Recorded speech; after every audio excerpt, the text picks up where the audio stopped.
I hope everyone has registered at the registration desk outside.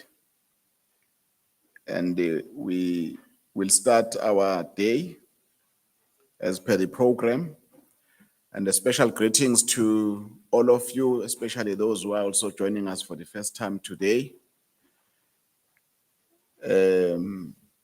We have also noted that we are joined by our National Director General for DHET, Dr. Sishi, and we are pleased to have him amongst us. There are those who have apologized that they will come a little bit late, so they will find us along the way. Yesterday, we had a wonderful session, quite engaging and very robust in terms of inputs and questions that were asked. And we had secretarial team that was capturing the deliberations of yesterday.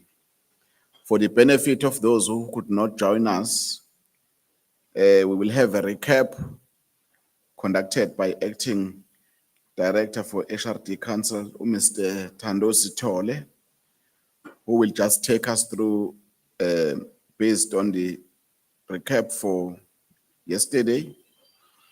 And then thereafter, we'll continue with our program. And special greetings to our Director General. We are aware that the deputy chairpersons are also coming, as well as the chairperson. He will be also joining us.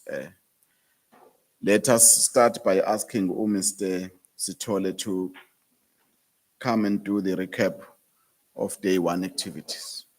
Thank you, Jobe.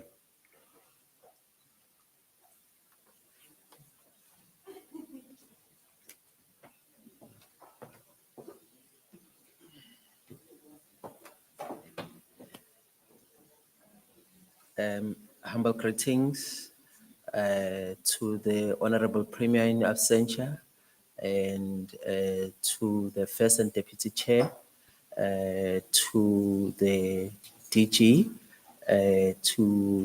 of KZN, and to the DG, Dr. Sishi, from DHET, and distinguished guests, ladies and gentlemen, good morning. I'm not going to be long, but my task here is just to provide a recap of what transpired yesterday.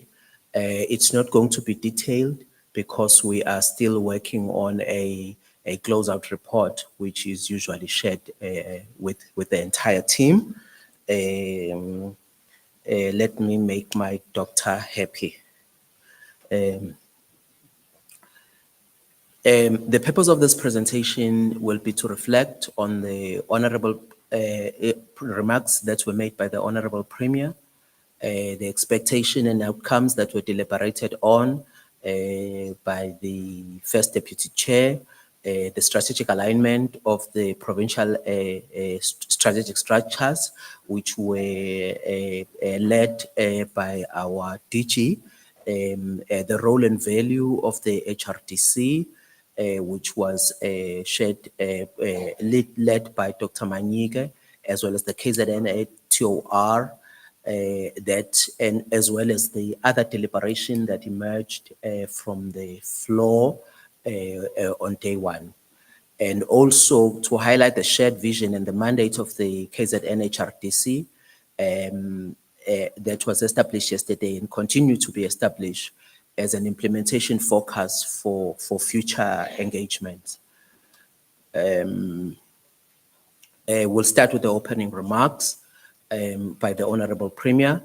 There was a specific task we were reminded of the mandate of the HRDC, which to act as a strategic advisory and an implementation forum, and responsible for coordinated solutions to the human resource, meaning the role of the HRDC, we all know that is to work with those bottlenecks. There was a focus, a special focus by the Honorable Premier on focusing on one strategy, one country, and one plan. There was a call on the collaborative effort or of the of the PSET sector, meaning your TVET colleges, your CET colleges, your SETAs, as well as other sectors that are serving in the HRDC, meaning your business and your civil society, to work together as an ecosystem to make sure that we respond to the demand and supply of skills. We were encouraged, and the Premier was emphatic on the role of VCs in the HRDC, to such an extent that one VC from University of Zululand was amongst us, and there was a directive from us as the HRD Secretariat to work on ensuring that other VCs also become part of yes. The focus was on evidence-based and research-based work, and we needed to focus on being honest in terms of when we're doing our analysis, and also remember that the environment that we are working on is dynamic, is changing, is fluid, and we need to be agile in response to that. The Premier also highlighted that when he deal with a particular a problem or solution, of which we interpreted it as if as something that we should also work on as we move forward. We must focus on elimination of institutional fragmentation, improve intergovernmental coordination, strengthen implementation, and greater integration. That is why there was a big theme or a focus on synergizing the work that we are doing. It was highlighted the significance of technical colleges as a primary driver of skills development. Suffice to say, the HRDC Secretariat in the Office of the Premier is already engaging in MOAs with and reviving MOAs with all 9 TVET colleges, and we already have projects that we are doing with the TVET colleges. We will tell you within a blink of an eye that which are leading in occupational qualification, which are falling behind in the occupational qualification. How are we supporting them in terms of moving towards the occupational qualification, and also the focus on national artisan and apprentice strategy, which is the driver force. We call it A21, Minister from DHED. Obabu, Dr. Sishi will know what we are talking about when we talk about the A21. The Premier also advocating for repositioning of vocational and technical as a first choice, and greater participation of industry in curriculum and expanding a workplace. He also highlighted the issue of integration of classroom and learning workplace, and the issue of involvement of the industry in the occupational in the curriculum development, which is part of what the occupational qualification is advocating for. And as a person who has led a project in artisanal project, we have experienced on a number of times where you see the theory to and how the exposure to the workplace help out in terms of that. Members were encouraged not to be just bystanders, but be co-authors in the interventions.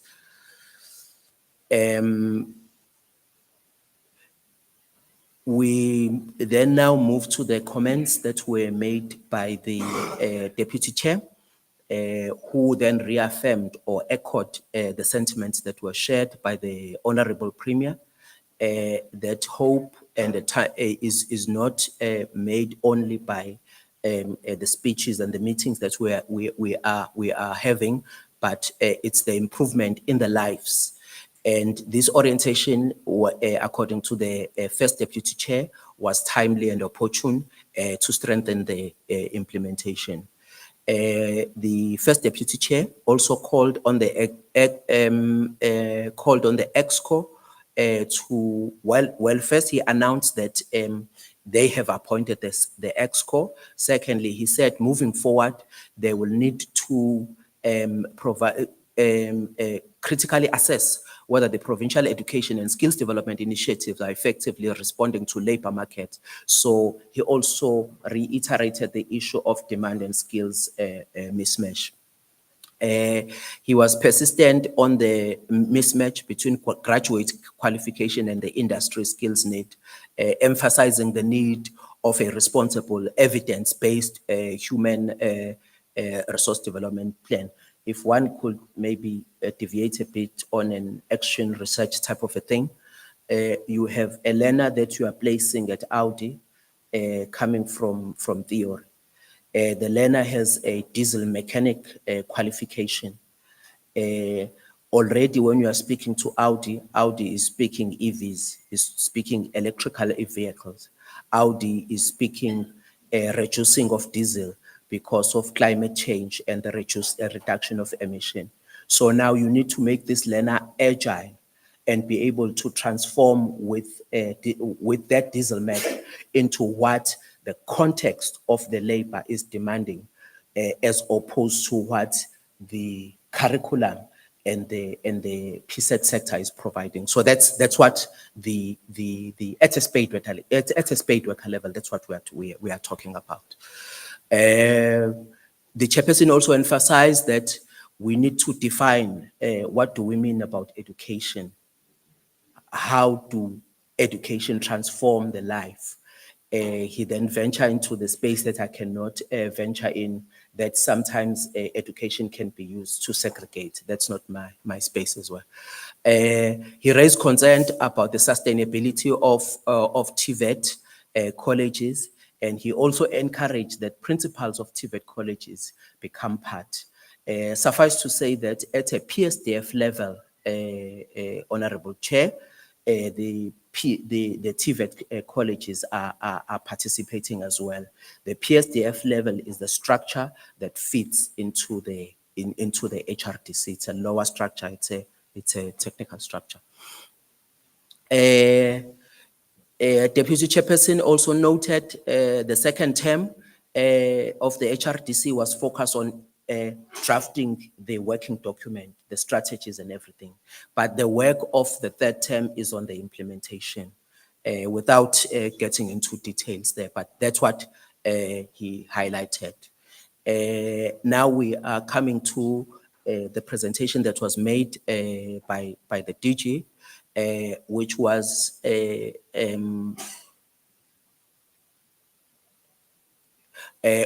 speaking to the strategic value and the proposition of the HRDC. The presentation was focused on the achievement of the province in terms of coordinating two councils into one, and one will cite an example that has recently taken place where the province held the Skills and Job Summit, where there was a combination of Economic Council and the HRDC Council. So the council effectiveness will be determined by its ability to move beyond the coordination and delivering of measurable impact. The emphasis was placed on strengthening evidence-based planning and decision-making. What also struck my heart from what the DG said was that we need to have an agile and dynamic and also not rigid HRD strategy, meaning that whatever that is happening, that is taking place now, the strategy must respond to it. She raised the issue of there is a big gap where we need to fill right now by the recent development that were taking place. We were working till late with the team, and we realized that we waited for food for more than an hour, which says there's a need for training on scooter training. You match that with customer care, which we are already providing as the academy, and then you start to bring that. That may not be in the strategy. From me, that's what I was picking up from what the DG was saying. It may not be in the strategy, but the situation on the ground has changed and necessitates that we become agile and be responsive to what is happening. The council should have a provincial improvement instrument. That means we should have a barometer to measure the outcome. There's a strong emphasis from the DG in terms of outcome-based and stats. We must say where we are and where we are going. So basically, that is what the presentation was all about. The importance of transforming existing challenges into opportunities and stronger partnership innovation. I've already touched on that. The success of the third term, the council will be measured by not by the number of meetings convened, by the visibility and value and measurable outcome of its intervention. So I'm just highlighting on what was. Then we had a presentation from Ubamnyambose, our chief director, which was focused on the TORs from for the third term, and there were issues there that were raised on the TOR, including issues that has to do with the reinvestment of council members, and that was agreed that we will while it is agreed in principle, but we need to share policies and how do we work around the issue of making sure that the reinvestment is done in such a way that those who are eligible benefit. Then now we move to Dr. Manyike. I think this was a session after lunch where now we were getting into nuts and bolts in terms of how we view the strategy and how we view our work. And then we started with the survey that was answering a number of questions. On a lighter note, I'm reminded of Ms. Mutaung in this one, raising the issue of ECD. And surprisingly, the focal point of the discussion was more on ECD as a jumpstart, because when you deal with the ECD, but I'm reminded of that. These are the questions, and this is what the HRDC felt should be the trajectory of the third term of the HRDC Council. There was a question that was posed that how do we feel about the current goal and objective and the alignment with most pressing issues of the human resource development in Kwazulu Natal. Majority of the delegates said the strategy is aligned. While we note the guidance from the DG that we may have to have an addendum to also incorporate, but in essence, the strategy is aligned. The question was, which aspect of the plan do you find particularly strong and suited for Kwazulu Natal? There was a strong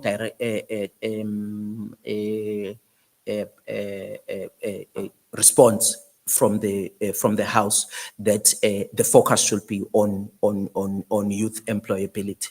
There was a question also from the survey that was saying provincial HRD issue should receive most urgent attention. Which one should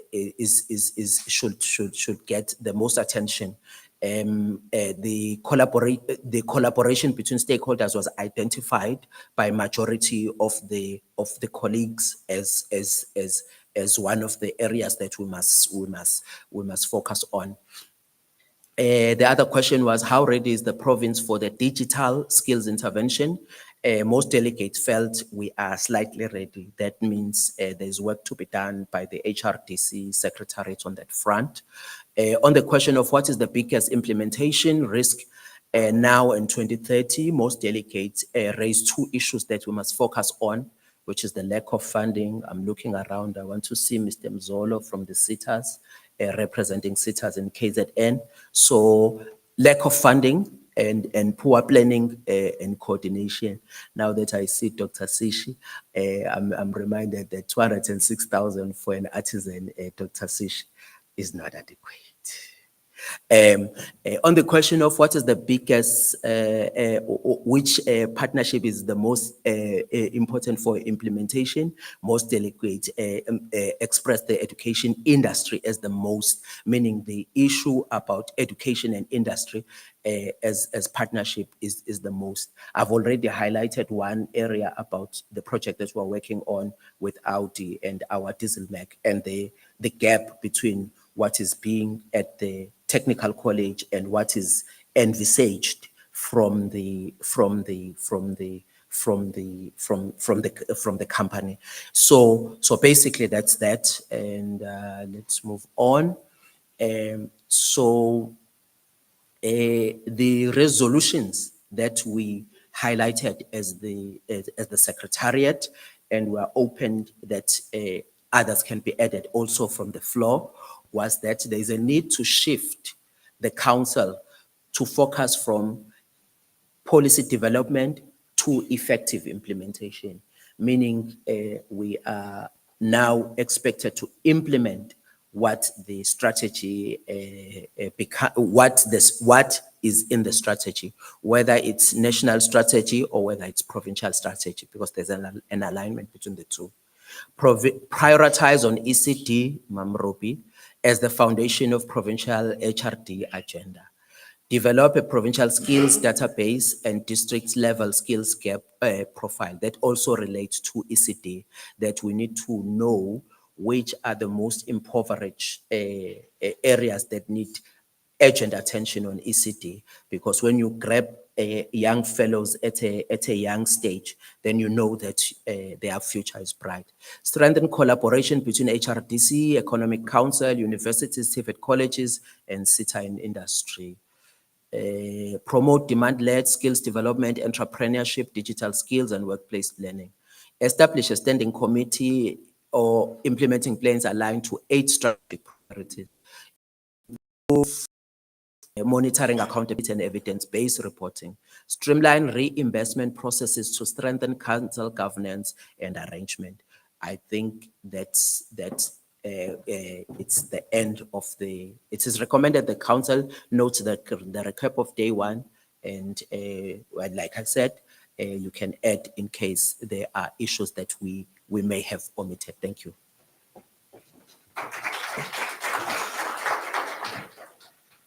Thank you so much, Jobe, for that recap. We will further consider it when we doing the final report. Let's go back to our agenda. We are now getting straight to the main business of the day today, wherein we will zoom into the strategy and the implementation plan, which is Master Skills Plan.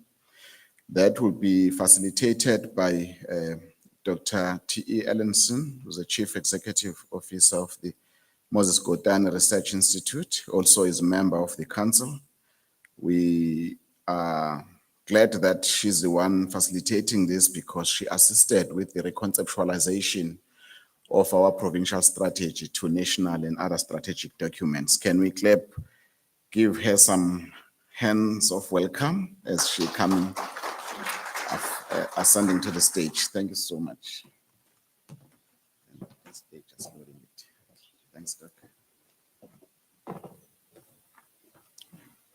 Thank you, Mr. Mthethwa.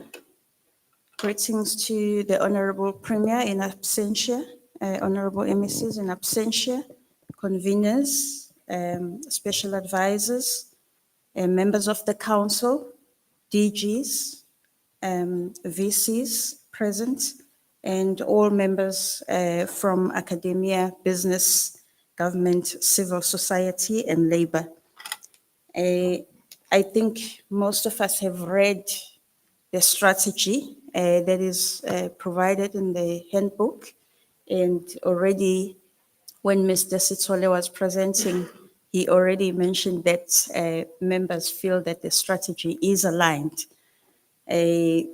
So I'm given this task to just cover, in summary, the strategy for those members who did not have an opportunity to view it or to read it. But before I do that, if I can just be given a few minutes to cover the context. There is such a thing as June 30 in the province of KwaZulu Natal, and that affects and talks to the immigrant community's economy. And that is also talking to the issue of skills in the province of KwaZulu Natal. So I'm not going to delve into the documented and undocumented, but what I want to say is that in all the studies that we have conducted, there was always the 5% of undocumented foreigners reflecting in our study, which means that if we were to just guess for a population of 12 million, for an example, in KwaZulu Natal, there would always be 625,000 foreigners in the province. So there were rumors and there were perceptions and there was a reality as to what is happening to the province now that some of the immigrants are leaving the country. There was an issue of the economy is going to go down, the skills, we are losing the skills, and so on and so on. So we went out there to find out what is happening. When we look at the economy of the province, we found that actually KZN loses about 248 billion annually to neighboring countries based on immigrants' transactions. That means that if someone is coming to the country and they are working here, they are likely to take a bigger percentage of their earnings across border. They send the money home. This is evidenced by M-Pesa, by Mukuru, and all other institutional or financial institutional bodies. So this means that economically, yes, we have been affected, but now it means that we need to rethink post 30 June, because it means that if we are trying to circulate the money within the province, it means that perhaps the economy of the province will grow because the money does not go to other countries, but it is spent here. And again, please hear me well. I'm not in the business of politics. I'm not in the business of saying whether people must go or not. I'm just stating the facts that if money is circulating in the province will gain about 248 billion on an annual basis, and I'll show you how. Then we ask the question of skills. Really, are we losing any skills by immigrants leaving the country? Yes, we are losing some of the skills, but actually, when we look at what the majority of the immigrants were working on in the space that they're working on, most of them did not have the formal technical qualification, for an example. Uh, I'll just pause in respect of the Honorable MEC.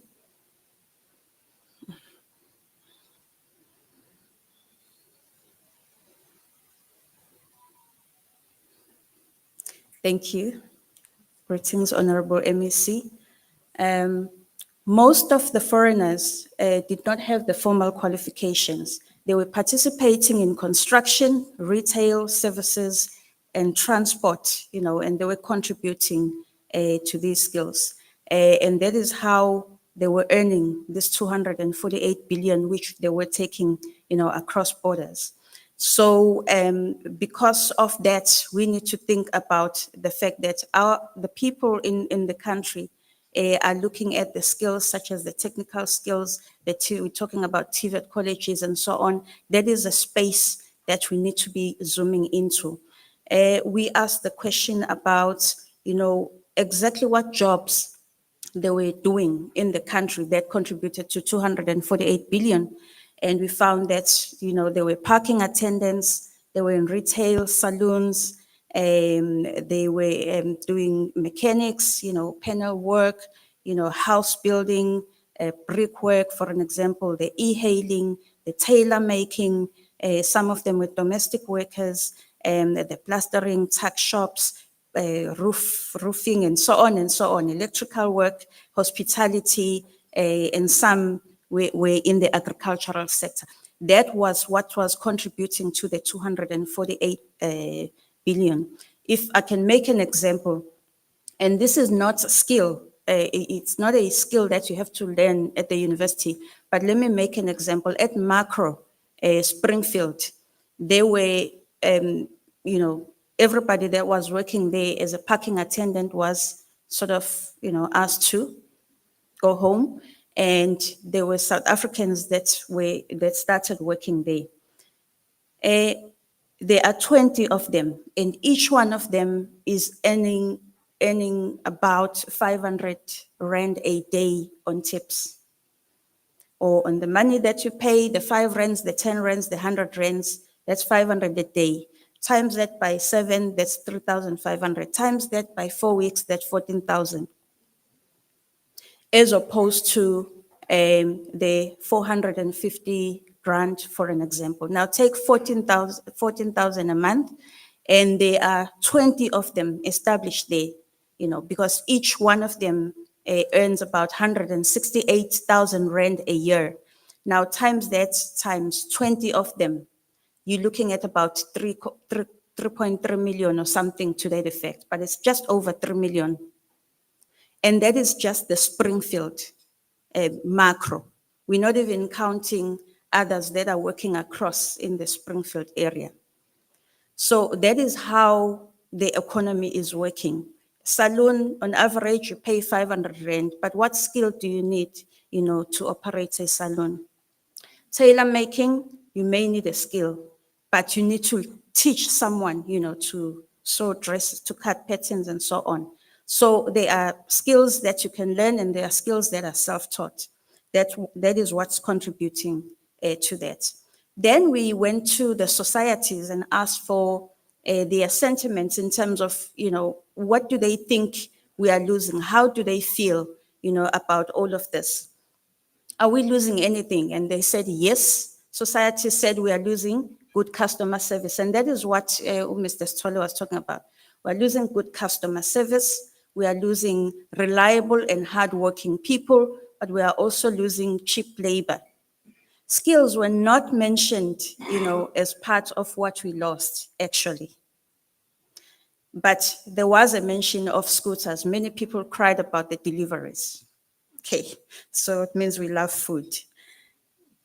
When we look at the economies in districts, I've just given an example of what is happening in the districts in terms of the 3 leading economies in each district. I'm not going to go through them, but I'm trying to demonstrate that that data is available. And there are many activities in each district, but we just took the top 3. And then when we look at, the economic drivers in each district, I'll make an example about eThekwini. eThekwini, we are driven by the ports, logistics, finance, manufacturing, and tourism. That is just an example. If you look at King Cetshwayo, for an example, we are driven by, the economic zone there, which is driven by Richards Bay IDZ, the ports, and the aluminium. That is just another example. So there is information available as to the drivers of economic sectors in each district. But then you need to think about the skills that are feeding these economic drivers, the skills relevant to the districts, okay? If we look at the province of KwaZulu Natal, for an example, in general, when we look at the priority skills for the province's future economy, if we look at the top 10, logistics and supply chain, for an example, is one, but we have only 13.4% graduates there. Engineering and manufacturing is another one, but we only have 2.3% people that are qualified to operate in that sector. I'm just making an example again. Financial services and business services, 6.5%, and so on. The number 6, data analytics and AI, we are looking at 1.9% there. So if you were to look at the skills in the province, you must look at it in line of what it is that we have a percentage of less than 10%, because that's where we need to focus on. When we look at our graduates in the province, we looked at, what the majority graduated in. As I indicated to those that were here yesterday, that most of our graduates are in education. That's the bottom red line. And we're looking at 36.9%. You have business and management administration, 13.4%, and the rest are less than 10%. Then we identified the skills gap. I'm not going to go through them, but skills gap in each district. We looked at qualification levels. When we look at our graduates, unemployed graduates, they have degrees. 56% of them are sitting at home and they have degrees, qualifications. 26% have diplomas. And look at the third one.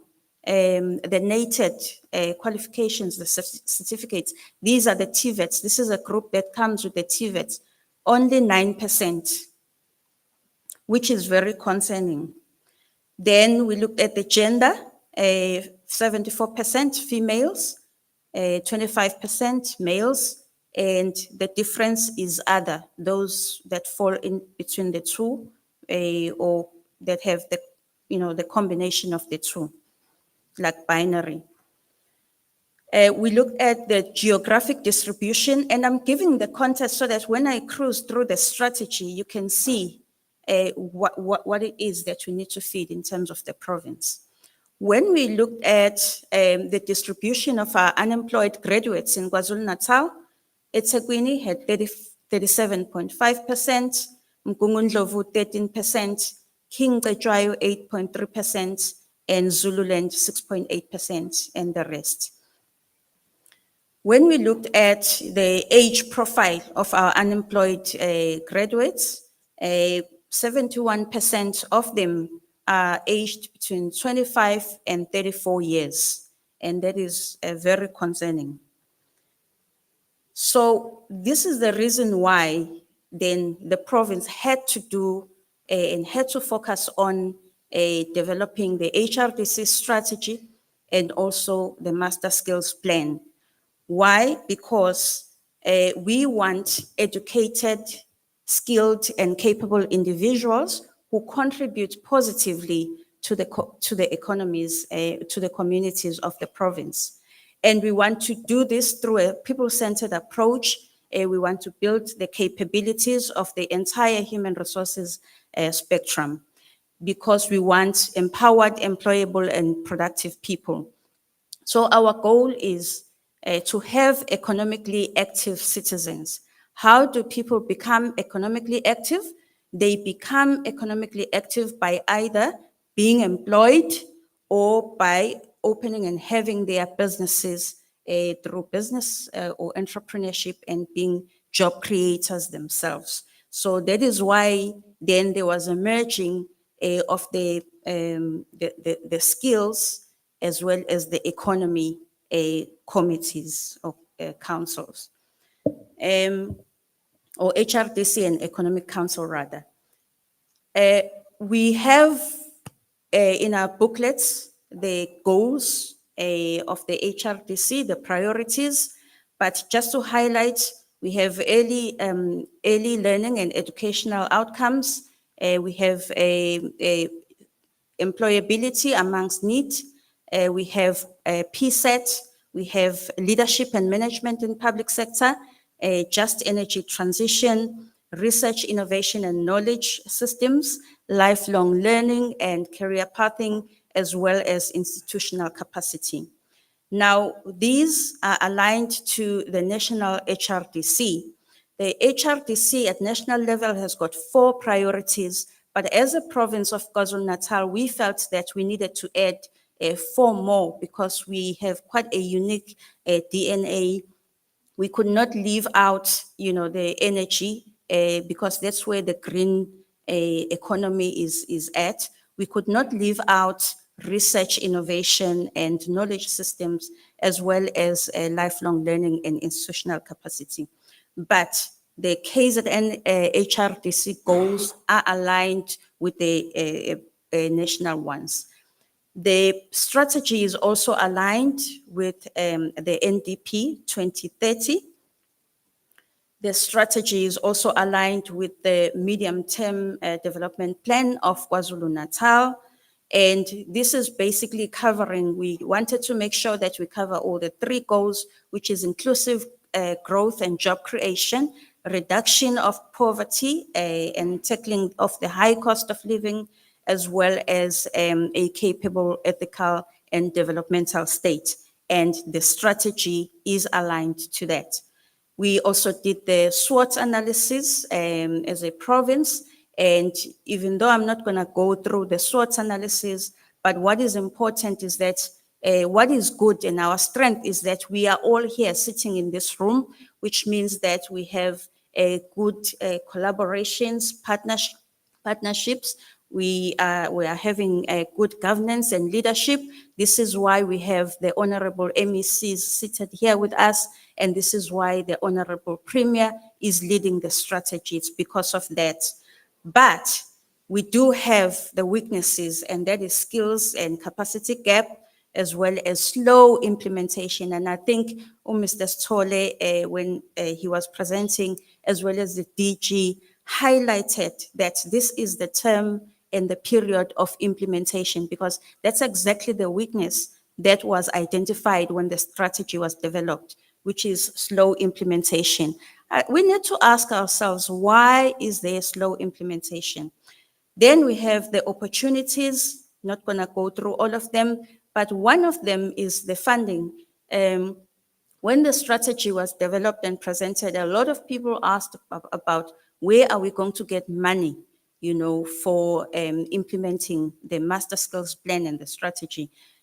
One of the areas that were highlighted was the use of skills levies and government funding, but we're also banking on the private sector to come on board and collaborate, the academic institutions and so on. In terms of the threats, a lot was highlighted as well, including, high unemployment and skills mismatch. When we looked at the situational analysis, in terms of the demographics of the province, our population is young. Over 60% of our population is under the age of 35. And you may have seen the other graph that I presented, that 71% of our unemployed youth is under the age of 35. That corresponds with this one. So we have high youth unemployment rates. We have a significant divide between the rural and urban areas, We have misalignment in terms of the PSET and labor demands, and we have, uneven, economic growth and inclusive growth across the districts, and we have disparities. When we look at education and landscape, basic education, we have overcrowded classrooms, we have inadequate infrastructure, poor literacy and numeracy outcomes. We have high dropout rates when it comes to senior phases. When we look at the post-school education and training, TVET colleges are facing underfunding. There's a problem there, There's also weak employer partnerships as well as outdated curricula. And many people in different groups yesterday highlighted the issue of the curricula, including what we do at an ECD level right up to the tertiary level. Supply and demand, there is a mismatch there. Soft skills have not been tackled. Digital literacy and entrepreneurship continue to be an issue in our province. Then when we look at the labor dynamics, labor market dynamics, we have, a major concern of the youth that is not in employment, not in education, and not in training. That corresponds to the 60% of the youth population, as well as the 71%. So it goes hand in hand. Then we have many jobs that are characterized by low pay.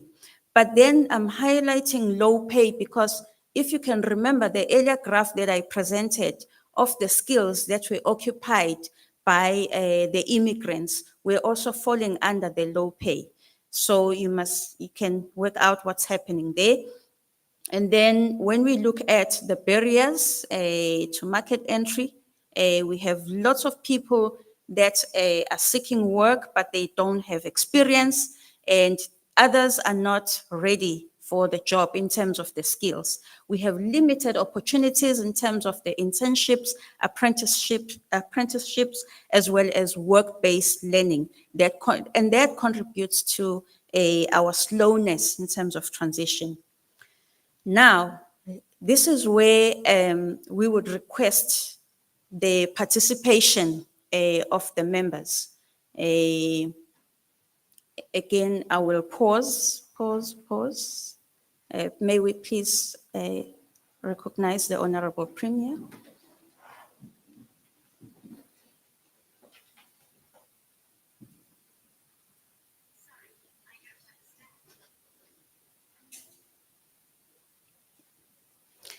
Thank you so much. A special greetings to the Honorable Premier.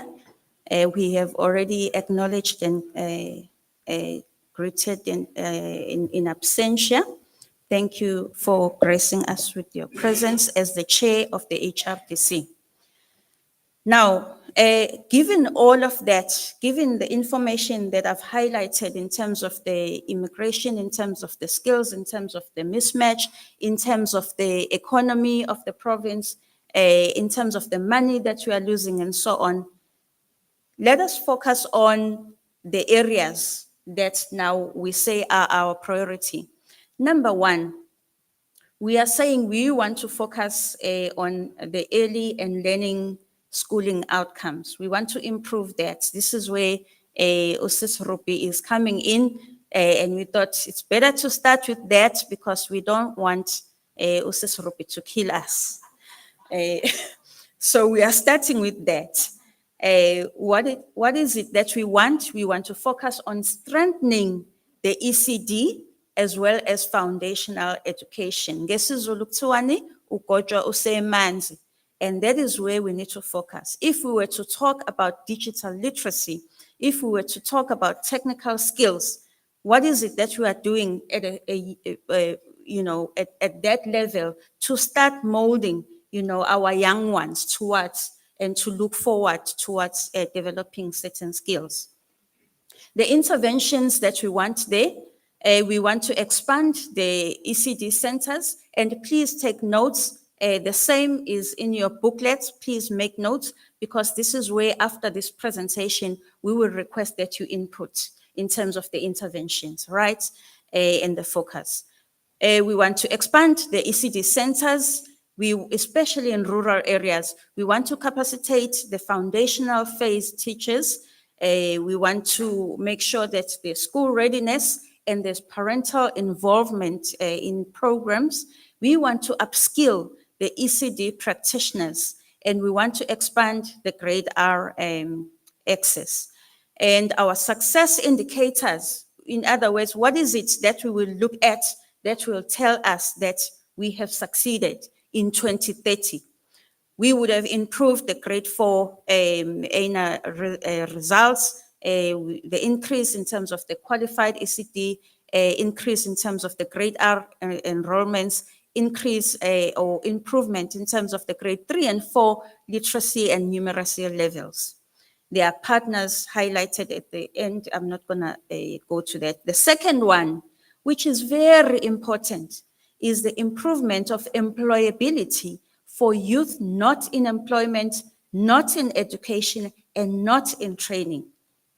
What is it that we want to do there? We want to upskill, and we want to focus on work readiness of youth. We want to empower youth with market-relevant skills as well as entrepreneurship support. The interventions that we crafted include the Targeted Youth Skills Program, for an example, construction, ICT, and green economy.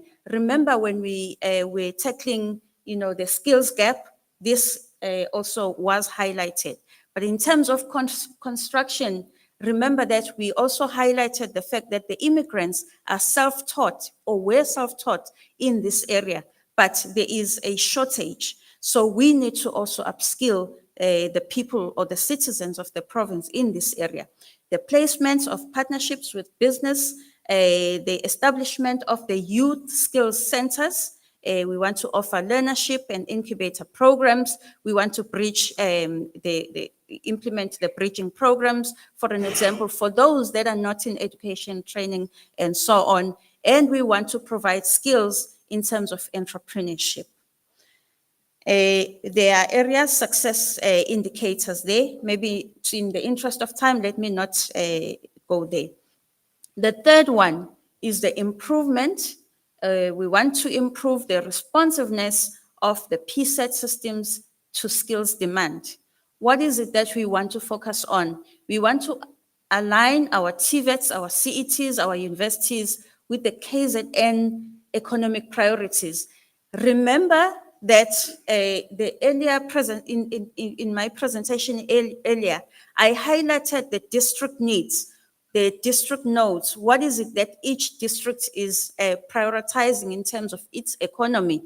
And then I highlighted the skills that are relevant and are needed for that particular district to feed that economy. And this is what we need to be talking about here.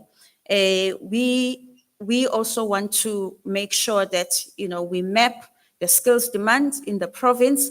We've been doing that for quite some time, and it needs to be a continuous exercise because things change quite quickly. We need to revise the offerings when it comes to TVETs and universities.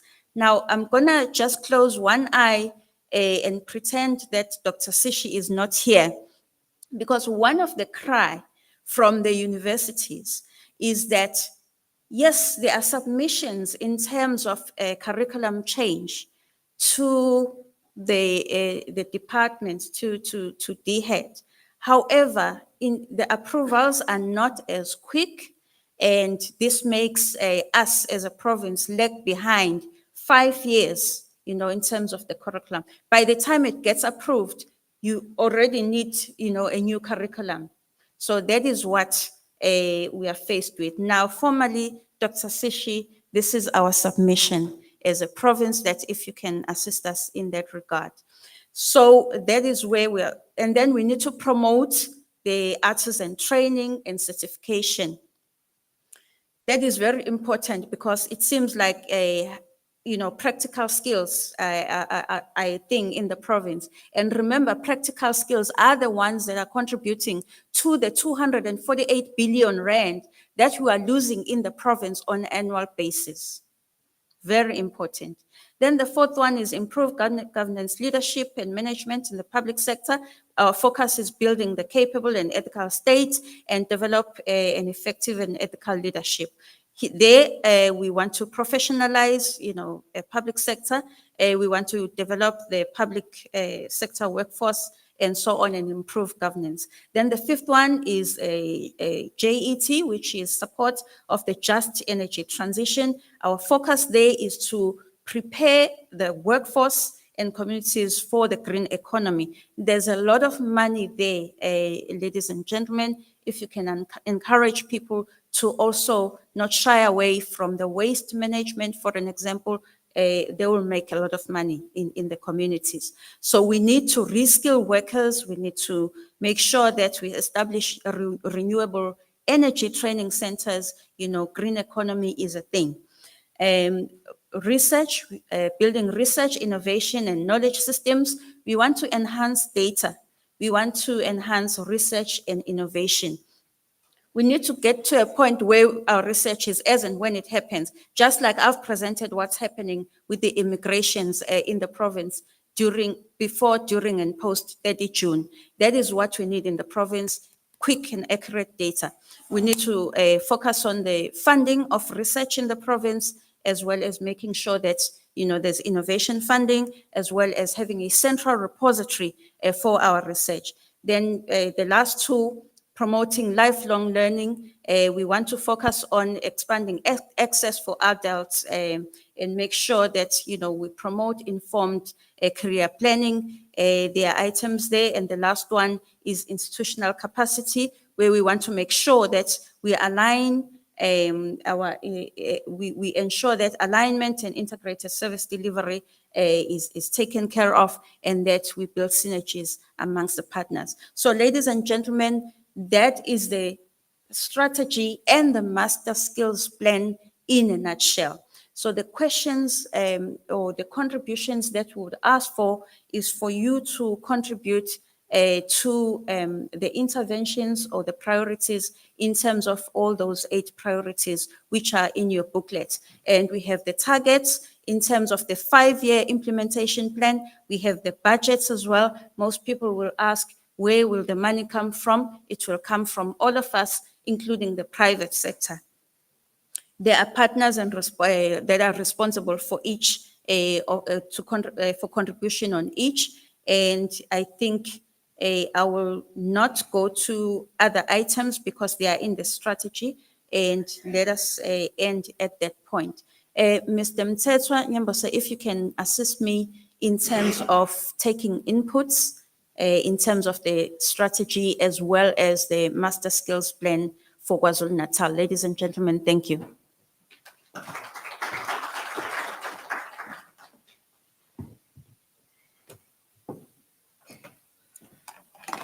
Thank you very much, Dr. Ellenson, for the wonderful presentation made, which was 2-part.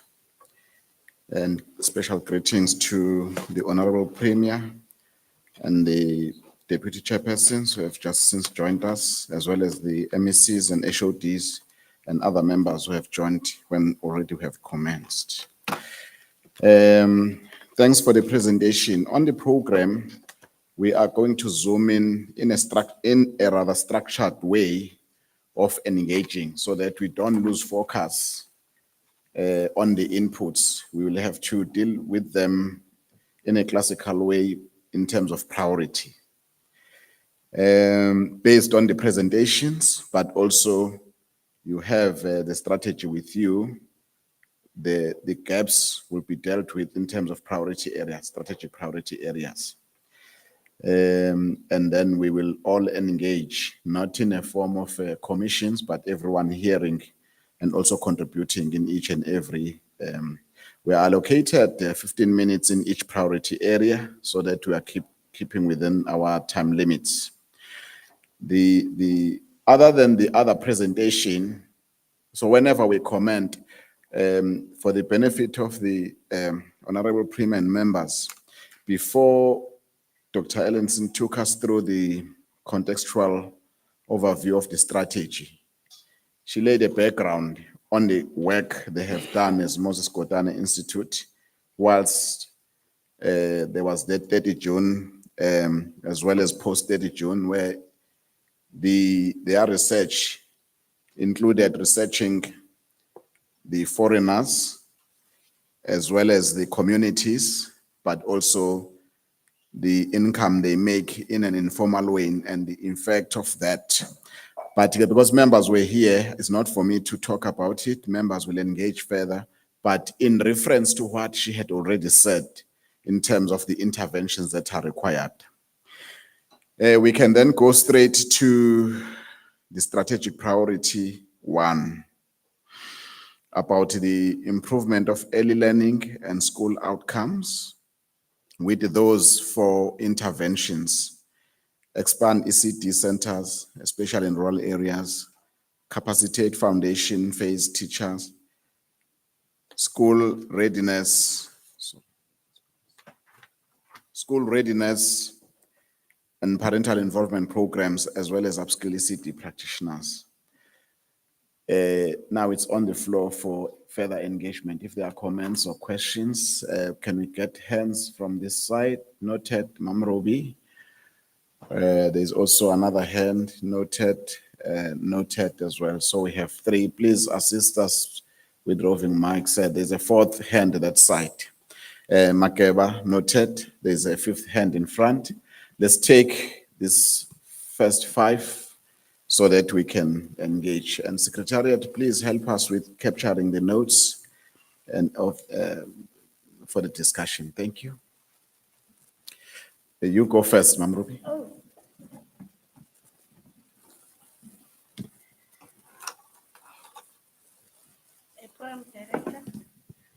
Ndiyabulela and ndiyabulela ku doc for her presentation. You can see a smile in my face and I'm clocking it. I have some comments, doc, that relates. One, you referred to this issue more than once in your presentation, the issue of funding for our priorities. And I still feel there's more conversation that needs to happen, because I want us to reflect on the issue of coordination as coming from mostly our discussions yesterday versus influence and authority. Because we're saying we want to move from a structure, or HRDC has to move from a structure that is being kind of lead in coordination, but to a structure that leads to implementation and accountability. But what comes to my mind when it comes to that is the reality that we might have these priorities, but we need resources. And part of those resources, they are within the government departments. And I still feel there is a lack of a coordinated approach in terms of what are the priorities of the departments and the priorities of HRDC. So I feel there's a stronger conversation that needs to happen for alignment. You know, my experience here is more on ECD issues.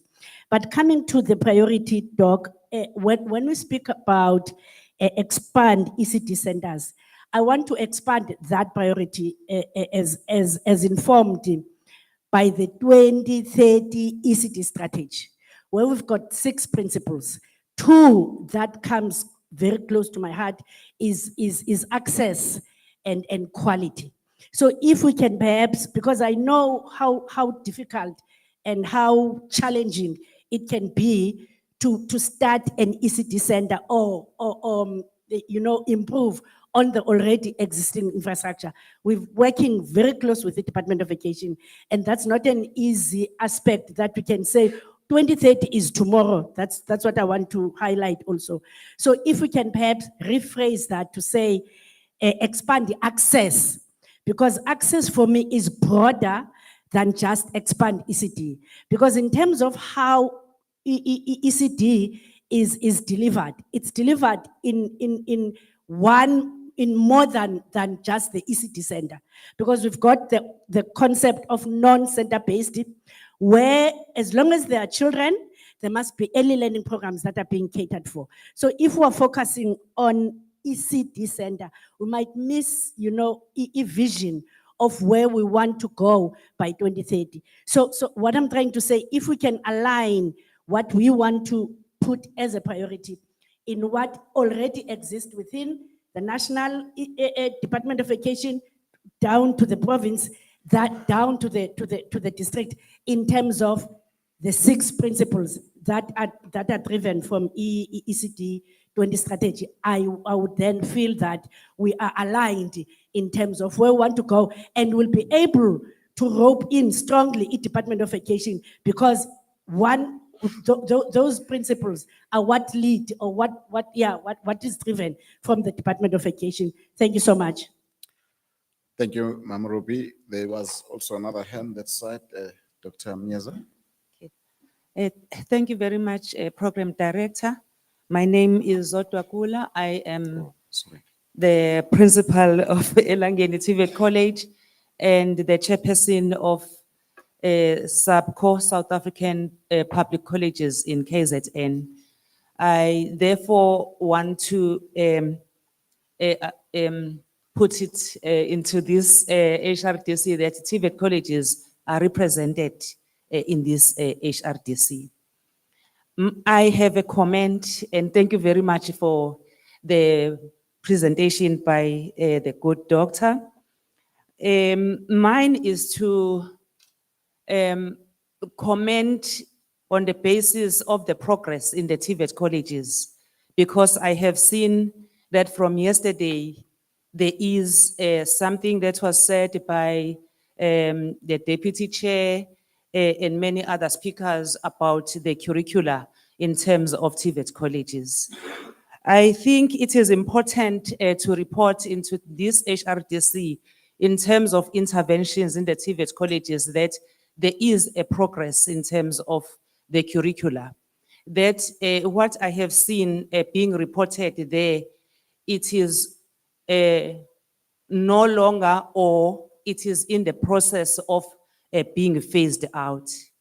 Next year, which is 2027, will be the last year of having the nated programs in the TVET colleges. We are currently started implementing occupational programs, which is talking exactly about what we are looking for in South Africa, where we have to provide the skills in terms of ensuring that we increase artisans. We are in that process at this moment.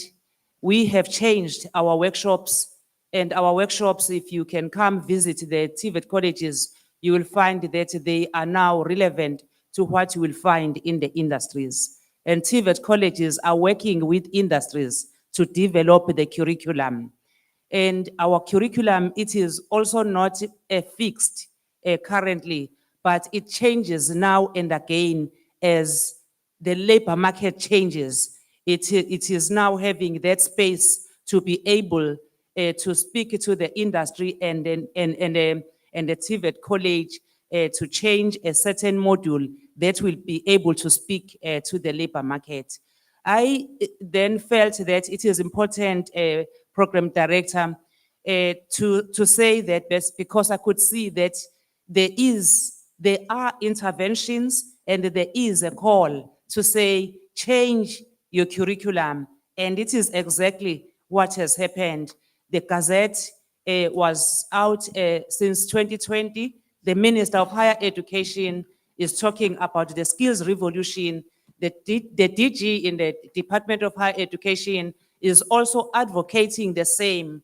But I think, Program Director, we haven't done much as a TVET institutions to advocate the changes that are taking place in the TVET institutions. We have changed the programs. We have provided a number of programs that have been presented as the scarce skills or skills in demand in KZN and also nationally. But I would then think it will be important, maybe as we are here, to come monitor that and visit these TVET colleges and see where are we, and we assist each other. And yes, I agree in the recommendation to say we must not work in silos. We must be able to work together so that we'll understand what is it that is taking place in the universities, what is it that is taking place in the CET, TVET colleges, and also SITAs. Thank you very much, Chair. Thank you for that input. Yes, is that Prof. Kuneti? Good morning, Program Director, and greetings to the Premier and all the delegates within the forum. My name is Professor Halima Kunyute Kamazulu. I just really appreciate the presentation that is made by the presenter, Doc.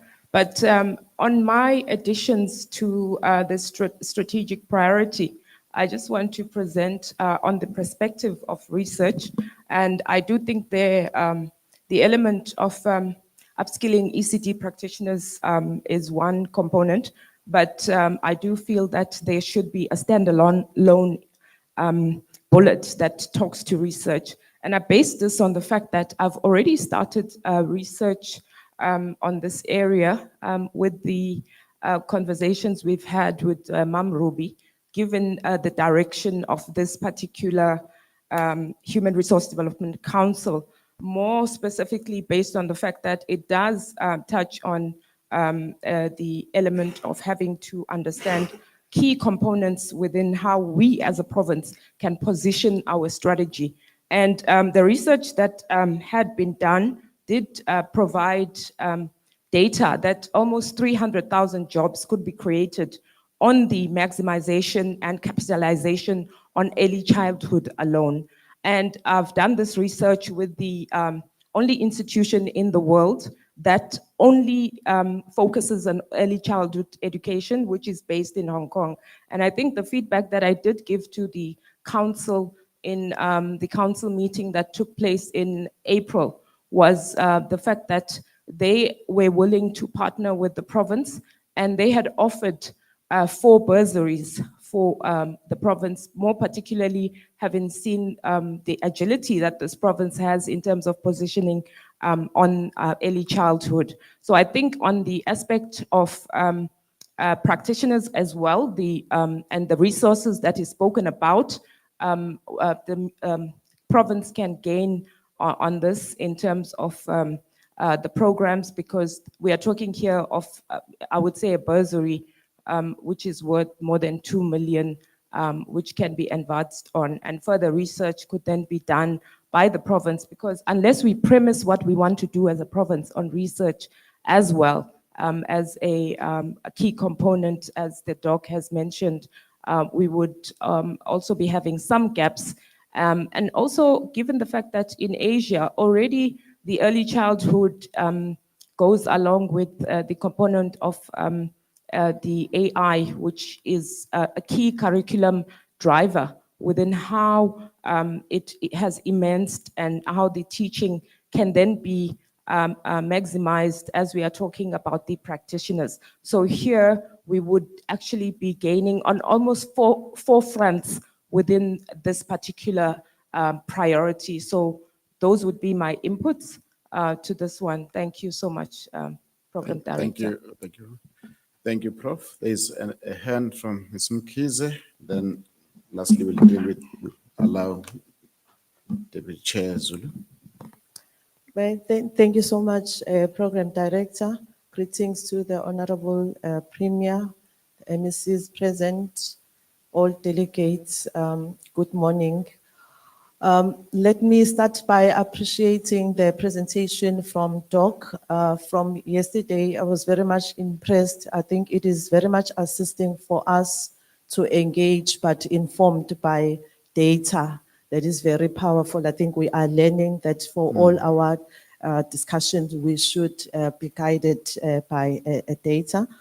I want to contribute towards the alignment of priorities also coming from ECD. My name is Nozipho Mkhize, former chair of the ECD Standing Committee, currently serving as the director ECD in the Department of Education. We are really trying a lot, looking at those issues listed there, issues of access and quality. But we are very much struggling, one, with issues of coordination. I think colleagues that have presented before me coming from ECD, they've mentioned that we are struggling with proper or effective or very strong coordination of ECD activities in the province, mainly as government departments. If we could be supported in ensuring that all departments are together in strategizing, in working towards our 2030 strategy, in ensuring that our government or as respective department plans do reflect plans for ECD, including our municipalities, where we believe that there should be plans around that. We are struggling, especially in rural areas, where we feel that we need to support our practitioners that are there. For instance, we are currently running our mass registration drive that is called the Banapile, where we have introduced an online system for them to register. But one, they are struggling with connectivity, but two, even the skill now to use the online service. So we believe if they could be supported, or if we could be supported in ensuring that we develop them so that they will be able to access the system. The system is a very good one, which intends to assist one with the registration, but also move towards digitization of funding, where they will be applying for funding through the system as well. So we believe that if we could, as the council, ensure that there is proper funding towards our practitioners' development, it will contribute a lot. And lastly, as the Department of Education, we are trying our level best to ensure that there is quality teaching. We have what we call the National Curriculum Framework that we offer to our ECD batch to 4, and then as soon as they get to the foundation phase, R to grade 3, we take them through CAPS. We have supporting programs where, again, we need funding. For instance, coding and robotics was introduced, but unfortunately, because there is no proper funding, we could not continue with supporting our schools that are implementing coding and robotics. We need a support in that. And also there was a program to instill and improve excuse me, and improve literacy, mathematics skills, emergent skills for our young ones. There was an initiative where we were using an app called Maths Up, but because again, there were challenges regarding funding, we could not continue. So all our programs that we try and partner, we then struggle because of the shortage of funding. Thank you. Thank you very much, Deputy Chair. That was it.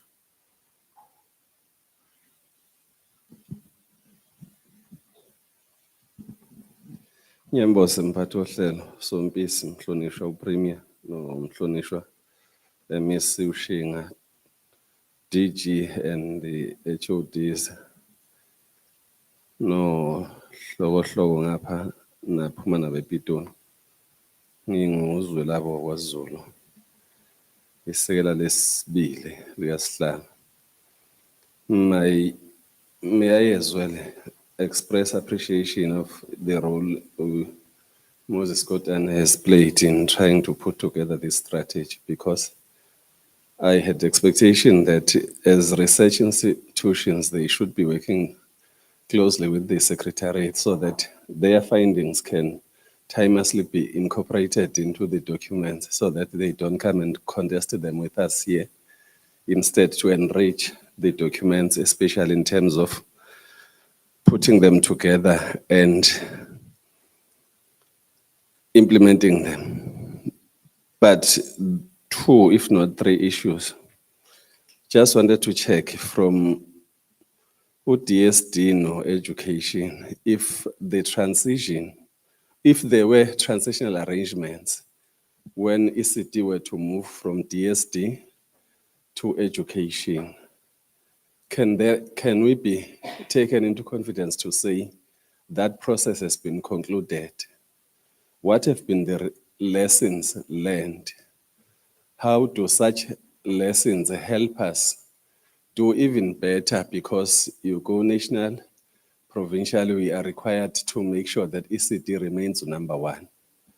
But that can only be dealt with successfully if we do have that kind of baseline to say the transition has been concluded, there were gaps, we have dealt with them. We now can say with certainty that everything is now in order. There is also an issue here, ECD being a highly contested space, because in some cases you would walk about 100 meters, you find the center, and you go next door, you find one, because there has not been a proper regulatory system to say you can only have one so much meters apart from the other, so that we do not have many that cannot be sustained, because there has not been a proper procedure to be followed before it is established and registered, so that we don't have them opening and closing because they were dealt with from the personal point of view of those that initiated them. Lastly, the issue of local governments on peace. I think all local government should be accounting to the province, because the provincial report should be informed by what comes from a particular locality. And they should be assisting in terms of gathering information and ensuring that they are properly monitored. If there are interventions, that should be starting from the very locality, so that we all take responsibility as seamless government, instead of some behaving as if they are autonomous. We are one government, and each sphere has a role to play in this regard. And it becomes therefore critical, in my view, for them to be on board. I wonder if the district champions, both political and administrative, would give this a thought, so that come next round of the council meeting, because this was an orientation workshop, we should be able to get a clear report to say, what are the protocols? And I think protocols in this province should come from the Office of the Premier, where this whole function is coordinated. Then I therefore would suggest that beyond reading the strategy to implementation, it is implemented somewhere in one corner to the other, and therefore authorities in that corner should be taking interest as a matter of must, not of choice. Thank you. Thank you very much, Mr. Zulu. Principal.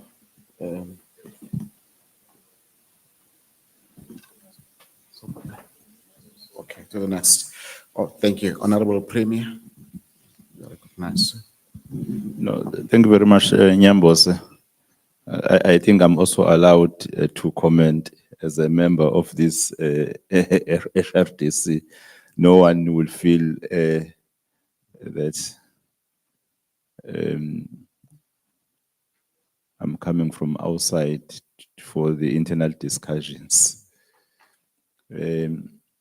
I wish to acknowledge the presence of our MEC, Honorable MEC Shing, for Social Development, the Deputy Chair of the Council,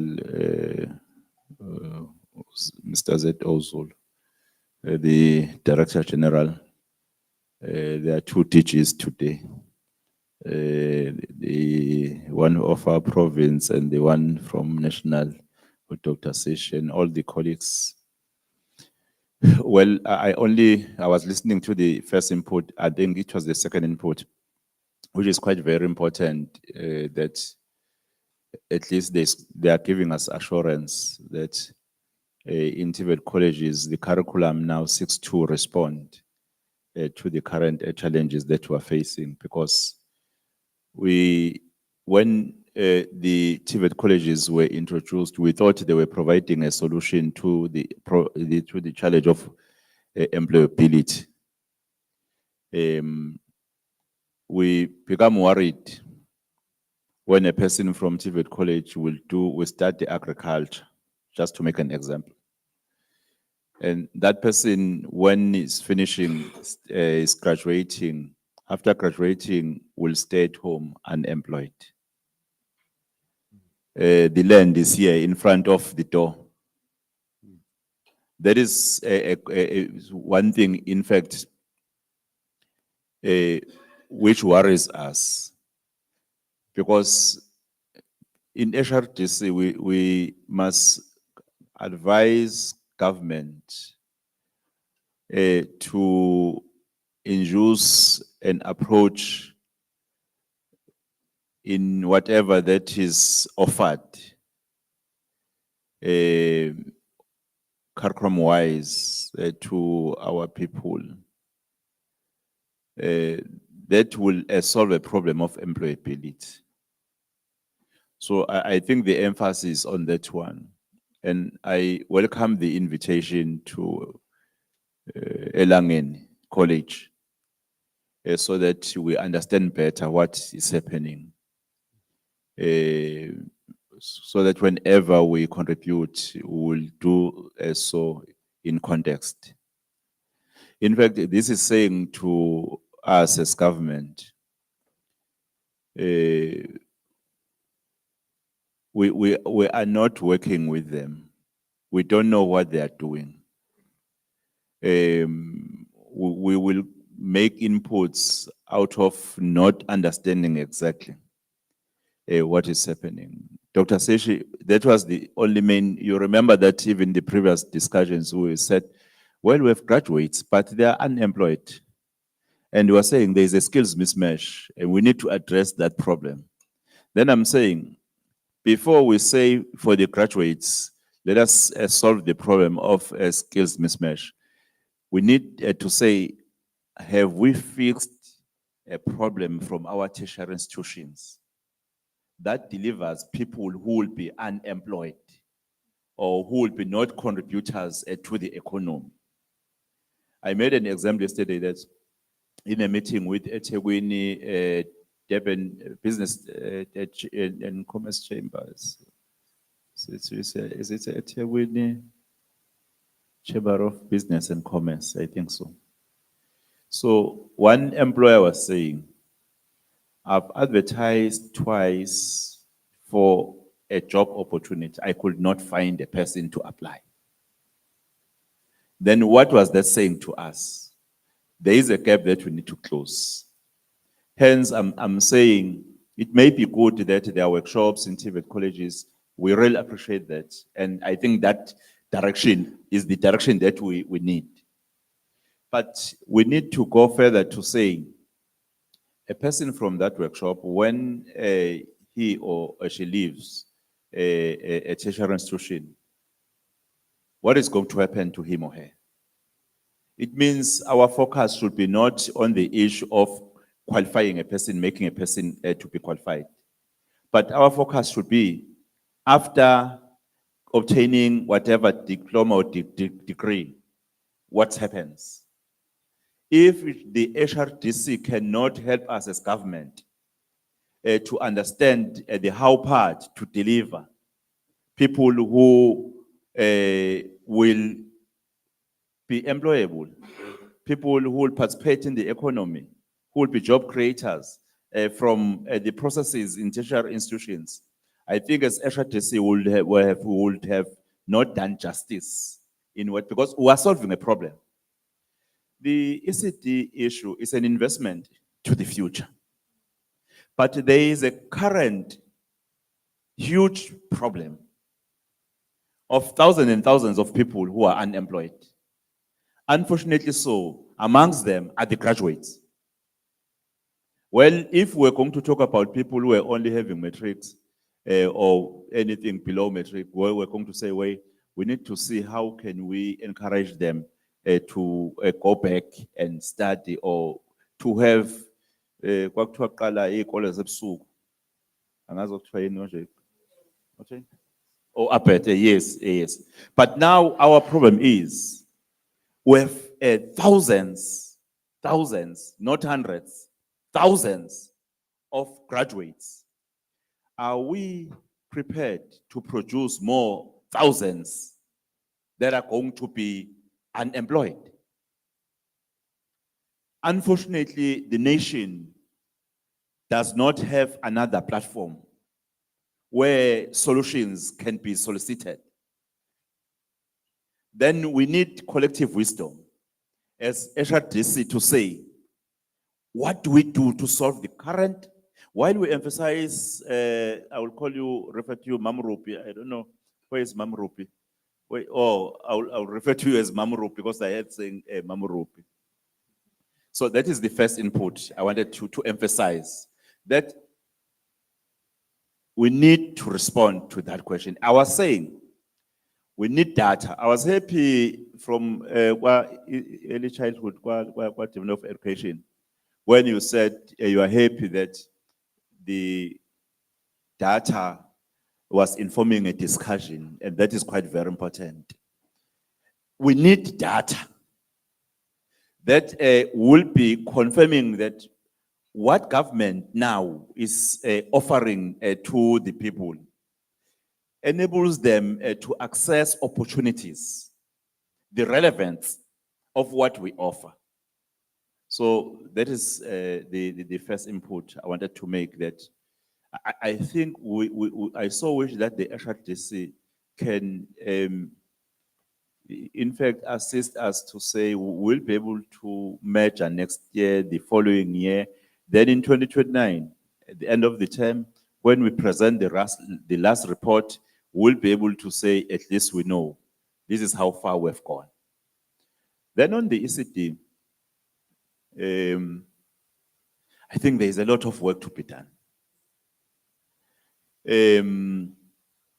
I think we've not given sufficient attention to ECD, either resources wise, ensuring that they have resources, or even the capacity of the practitioners.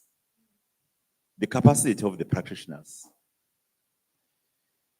Well, there is a historical gap that exists where ECD was not considered as a foundation which is such important. As a result, we enrolled people as practitioners who could not be up to the level. Because HRDC should tell us things that we do not want to hear. If HRDC is going to only say things wherein we'll clap hands and we'll leave, nothing will ever change. Because this is not the first HRDC. HRDC was there before, long time before I even thought I would be part of this government. So it's not a new approach. But the question is, what is it that is new that is going to be delivered by this HRDC? And we must understand that time is of its ends here. We are working against the clock. When we discuss, it should be not as business as usual. Because already we are sitting on a tipping bomb.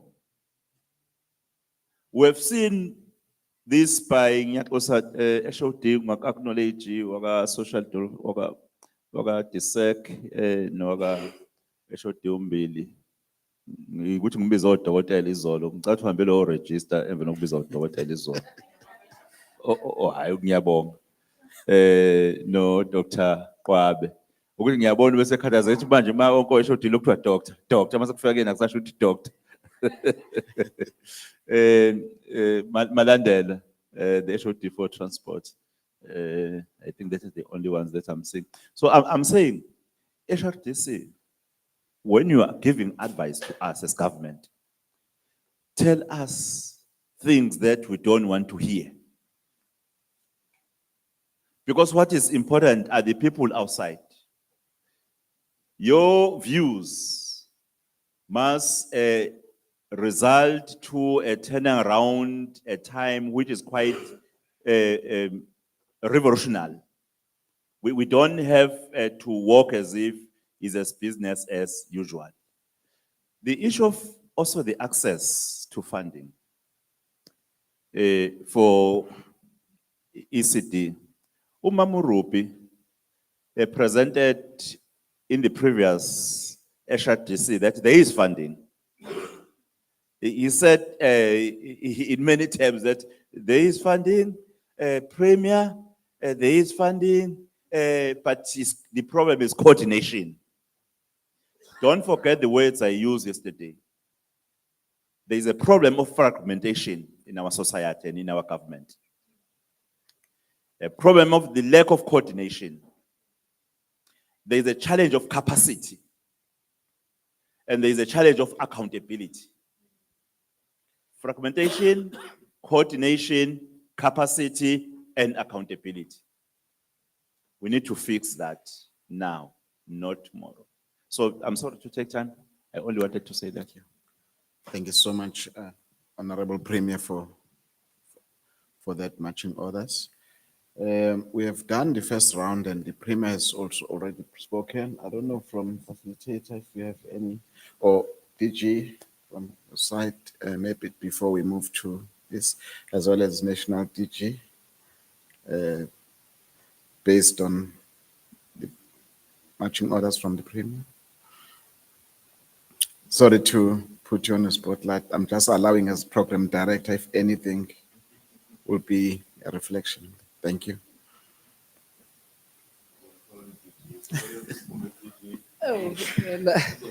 I need number performance assessment. No, thank you very much, Program Director. I want to greet our Honorable Premier, Honorable MEC, the Deputy Chairpersons of the HRTC, my colleague, Dr. Seshi, DG for Higher Education, HODs, and all the colleagues who are in the meeting. I don't know what to say. I think what Premier is saying and directing us to do is to be practical, to go to the pragmatic approach to make a difference and to be impact-based. Honorable Premier, I think for me, you basically are confirming the conversation also that I had with the Mr. Mtetwa as we're preparing to come here with a long discussion about the indicators as to how are we going to measure success. Impact-based, not process-based measurements. And I requested that at the first sitting of the HRD Council, we make that presentation. So it's a confirmation and validation that that is the way to go. But we are getting the marching orders that now is time for action and making a difference in the lives of our people. Thank you very much. Thank you, DG. Thank you very much, Chairperson, Honorable Premier, Honorable MEC, Deputy Chairpersons of Council, other members of Executive and colleagues, leadership and HODs in the province, colleagues. I think it's difficult, Premier, to speak after we have provided the direction. So our input mustn't be seen to be augmenting what you've said, but it must be to say we are thinking about how best to implement what you've said. And I think there must be a distinction between what we are saying as officials and what our leadership is saying.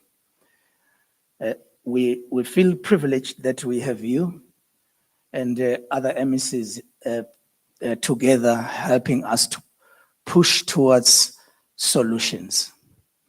And I think that direction is clear to us. If I may speak as the DG of higher education, I would say that the first thing I looked at when I joined you, I did apologize for not attending yesterday because I was in Free State doing more or less the same work, is I wanted to be sure that the documents that are tabled are updated because I think it's important to note that the launch of the HRT strategy was only a year after it was published. So between the time it was finalized and approved and the time it was launched, already a lot of work and research would have taken place. So during the launch, there was a set of annexures that were also made available. So it will be important that the office in head office work with the technical team in the province to make sure that there's no gap in terms of those areas. Secondly, Premier, I think it's important also that you hear our voice about the presentation that was well made that says the observation is that there's an alignment between the national strategy and the provincial strategy. May I confirm that indeed that is the case, and that is our conclusion, and we are pleased about it, and we believe the province is actually leading in this regard, and we appreciate this fact. My last point, Honorable Premier, is that the President in the State of the Nation's address made certain pronouncements that cannot sit outside of the conversations we have. One of them was that there shall be a skills revolution, which therefore means ordinarily if we had just a normal meeting of HRT, we wouldn't sit without considering that aspect and say, what is it that is revolutionary about what we are saying to one another?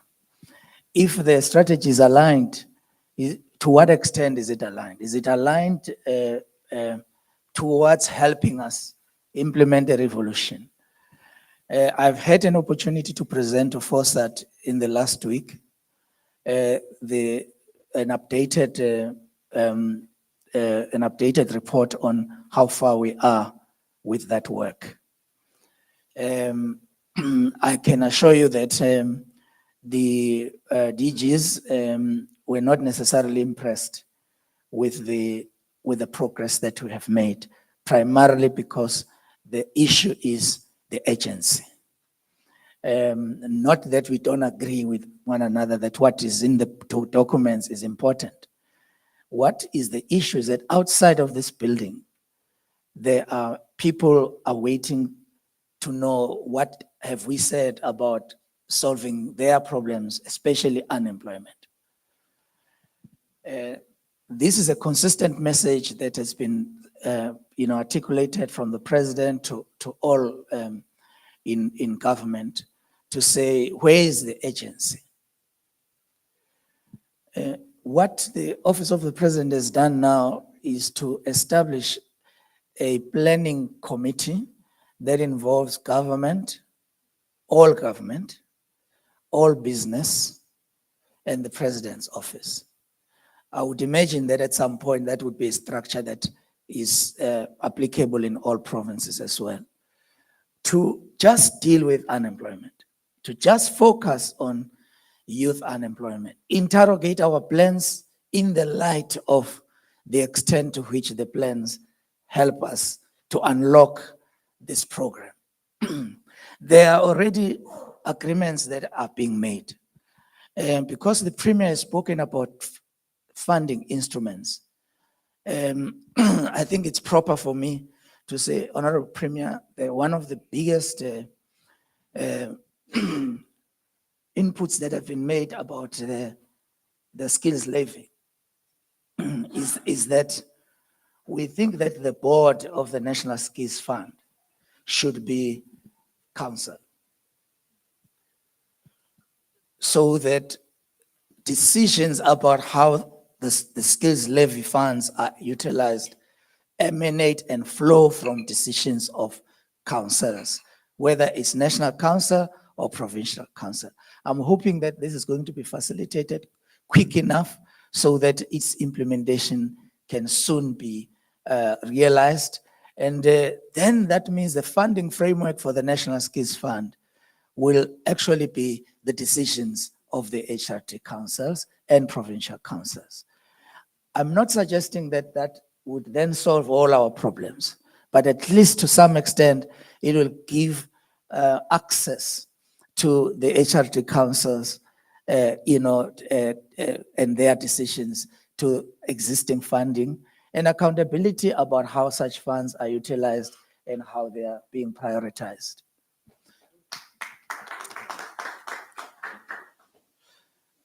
Chair, I think, may I affirm and assure you that there's already a draft set of proposals from the steering committee on the skills revolution, which once it's approved, we will share with you.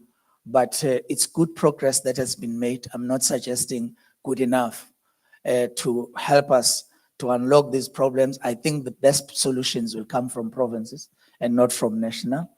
I think at national, we will articulate policy and frameworks, but the real solutions about these young people in this region, in this municipality, that will come from the province. And our task will then be, how do we support you in dealing with that work? And me and my team here are here to support that work. Thank you.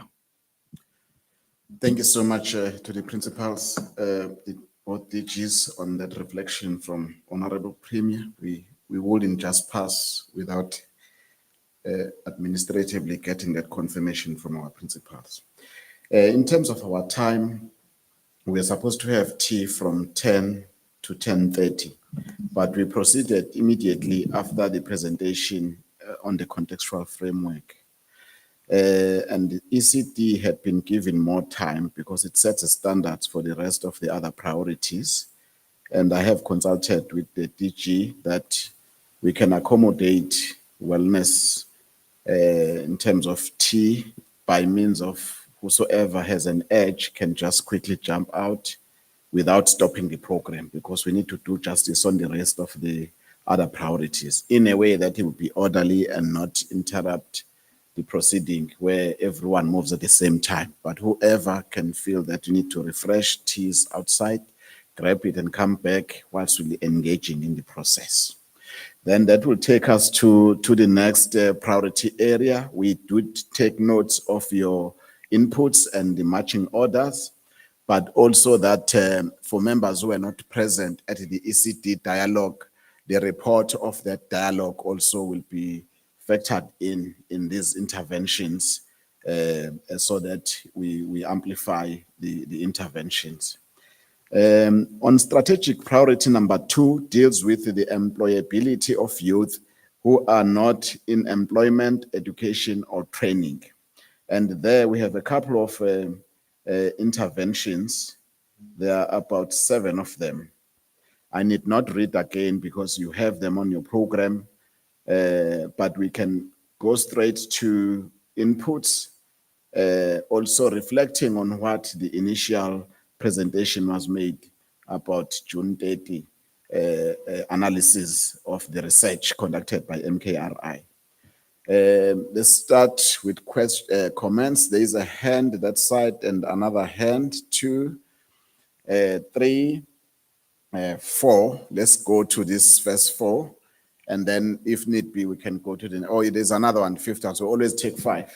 Okay, you can shoot from that side, member. Thank you. Good morning to the Honorable Premier, the MECs present.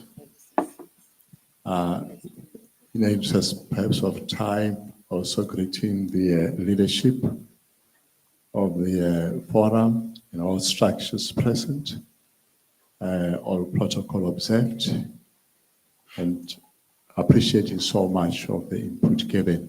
Perhaps it's also imperative for me to declare my credentials. I had the Honorable Premier speaking about doctor and so on. I also made it clear to the Secretariat. I think she will also get it correctly in the next round. Okay, I recently gone through my doctoral paper, so I'm now also pronouncing or declaring myself as a, pronunciation as my credentials, Dr. Mohale William. My background is that I'm representing is from the automotive sector, the industry in particular. I think a lot of issues have been alluded to or mentioned from the Premier's point of view and others, and also the honorable colleague from the TVET sector in Sampo in particular. May I then hasten to indicate the following, that if it's not broken, why do we fix it? And I'm saying that from this background very briefly. We are inundated with a plethora of shortage of skills. And I'm sure we will recall briefly that moving forward, perhaps one needs to be mindful of what do we close and what do we open, what do we introduce and what do we discontinue or continue.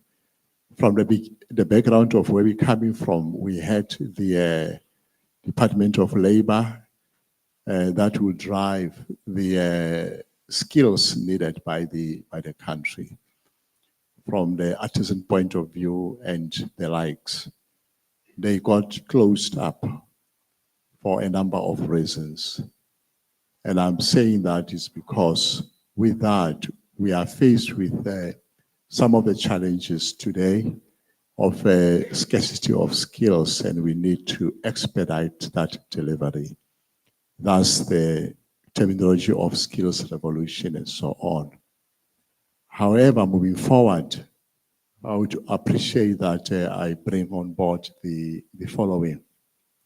Much as the colleague also make mention of the moving with speed from the legacy programs to the new programs, with our engagement here is that we need to also align our program offerings in order to deliver the scarce and critical skills. I would appreciate that there is a distinction or perhaps an understanding of how then do we approach this from the QCT point of view and the likes as a province and as a nation, but in particular as a province here. To what extent then one would then be agile to address the skills shortage in the province if we would still be looking at accredited and non-accredited programs. I think we need to find a balance there, because at a particular time, someone is hungry, needs bread on the table. On the one hand, a person will be taken to an institution to be offered a qualification which is not accredited.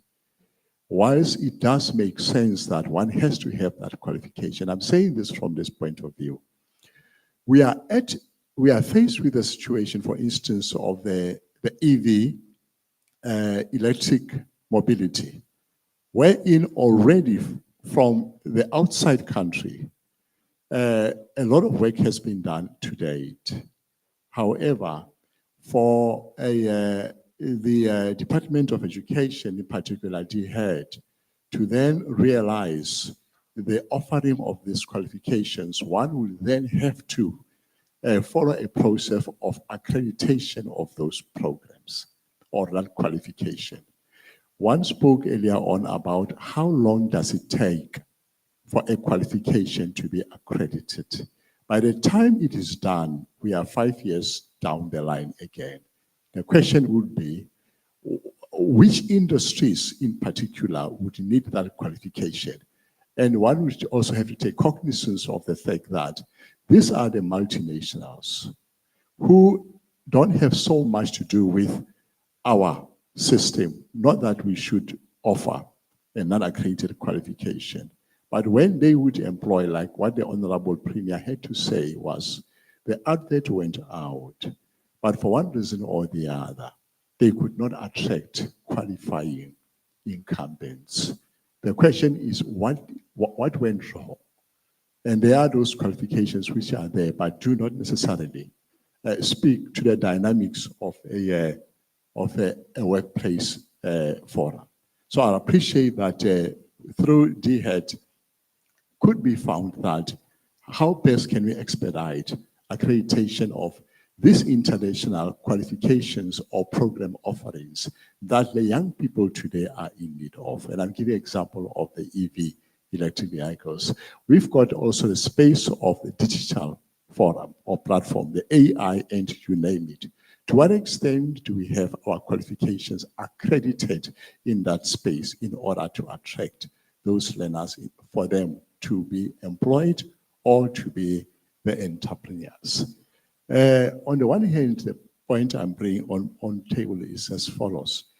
From the provincial point of view, from a doctor who presented the data, can we perhaps also be understood as to internally, do we have enough capacity to deliver on those programs that we have, or priority list that we spoke about? Secondly, what are those skills that we would say we have to deliver on internally or go outside the province or otherwise internationally? In other words, the importation of those skills in order for us to be able to deliver. Let me also hasten to say that on what I've just mentioned earlier on, work has been done to date with QCTO, for example, to run the process of accrediting some of the qualifications, but it's only at the level of skills, but not full qualification. And I'm sure that could also be taken through the Department of Education to look into how best to bring about a time frame in order to deliver in that space. Lastly, from my side would be from the data presented also earlier on. We know that we would need program offerings, with various colleges, but I'm not sure to what extent are those colleges, for example, be it colleges or university and so on, how close are they to the industry needed for work placement to take place? And to what extent are we duplicating those programs? In other words, we can look into how many colleges do we have in the province, how many of them are replicating the same programs, as opposed to perhaps then realign them to the location or the municipalities within which they find themselves, and then prioritize them to then be saying that in line with the industries within which these colleges find themselves, let us find now a new approach of niching those programs with the industries needed. On the one hand, again, the movement of the unemployed youth or learners. How then are they close to those industries in relation to the programs that they are receiving? Because the further they go, they would need funding, stipend, accommodation, you name it. So I appreciate that one can look into those dynamics. Albert Einstein, in closing, says, education is not the learning of facts, but the training of the mind to think, if not us, who? If not now, when? Thank you. Thank you so much from a member from automotive sector. May we request that other members who are coming just stick on the point so that we capitalize on our time. You are recognized. You can come first, then you will be next.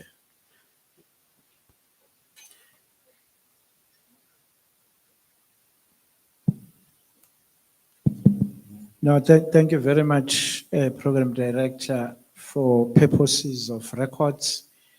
Ngiumbongiseni Mazibuko from the Department of Education as the Deputy Director General responsible for curriculum. My interest earlier, Chair, I wanted to input on the first one, but looking at the second one, I guess my input will cover both. The contribution I wanted to make was to indicate that as the department through our schools, we are now implementing what we refer to as a 3-stream model. My issue, Dr. Ellen Singh, was that we were in the first one more focusing on ECD and leaving behind the other part. So when we talk about the 3-stream model, attached to that are the focus schools. I was saying to the first deputy chair yesterday, maybe as the ex-co of the HRDC, of which I am a member, we need to come with a presentation of the focus schools so that at least as the HRDC, we know how many focus schools do we have in the province and what are their areas of specialization. We once came to the HRDC to present one of those, which was the maritime school, which is around Durban.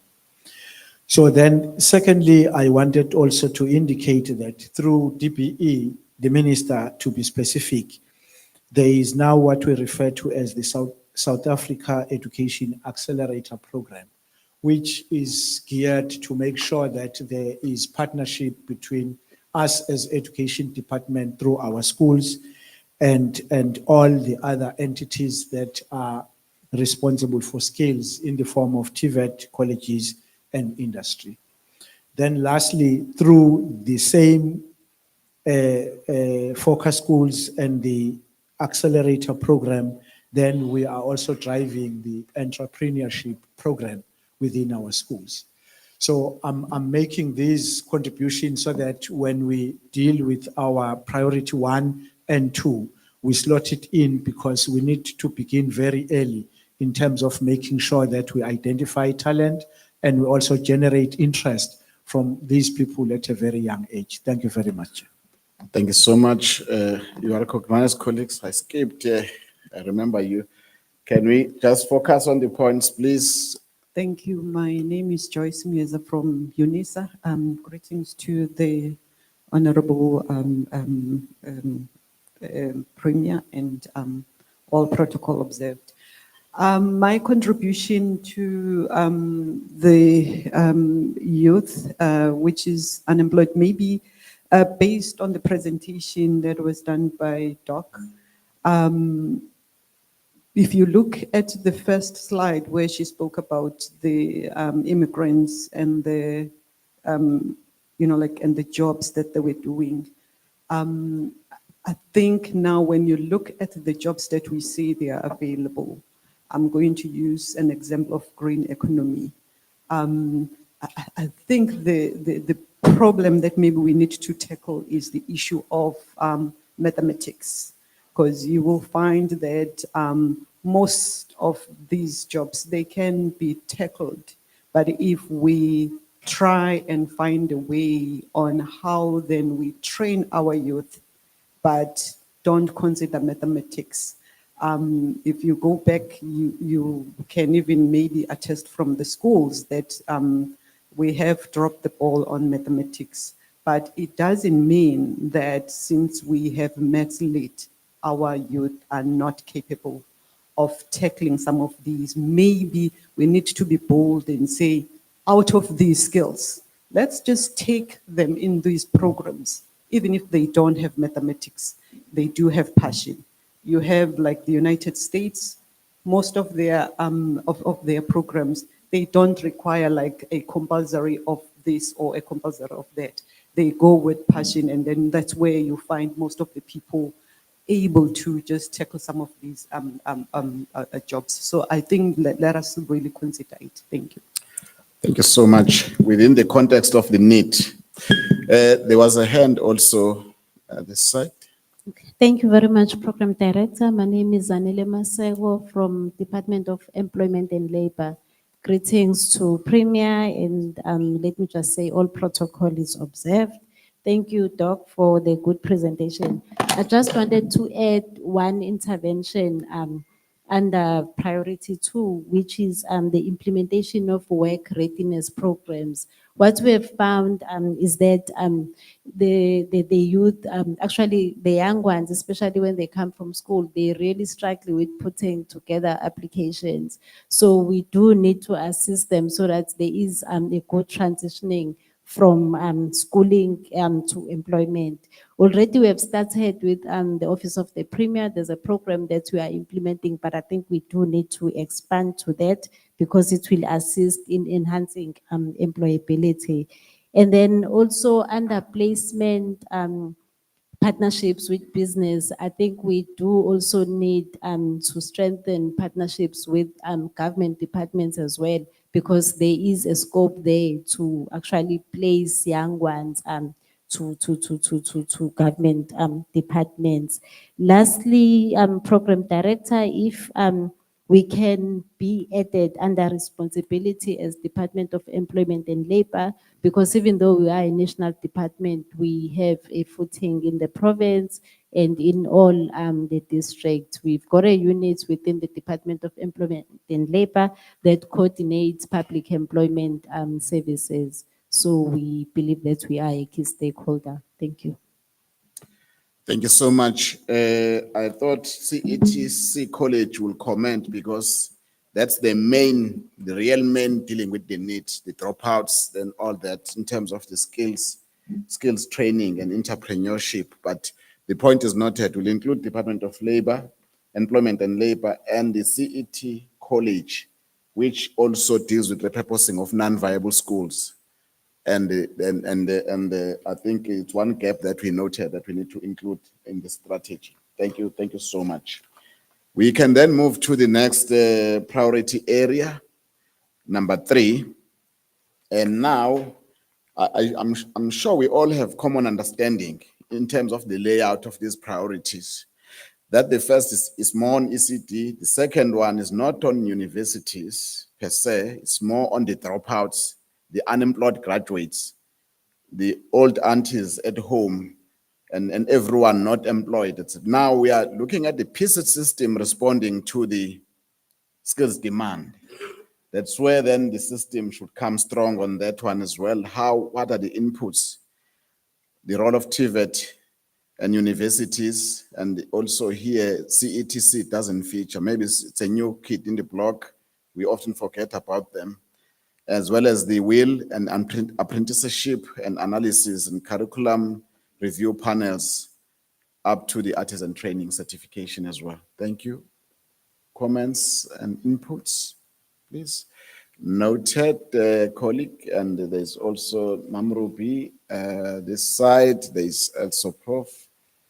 Yeah, so we have 4 with the special advisor, Dr. Don.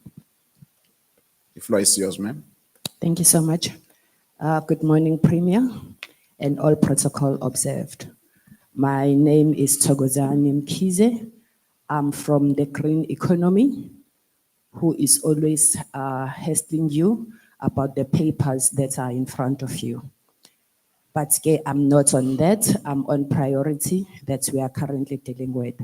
And the issue is, I have to be blunt when I'm discussing this because, firstly, I'm not aware as to who stated that all the peoples that are at school will end up in matric, and then they will be able to go to tertiary institutions.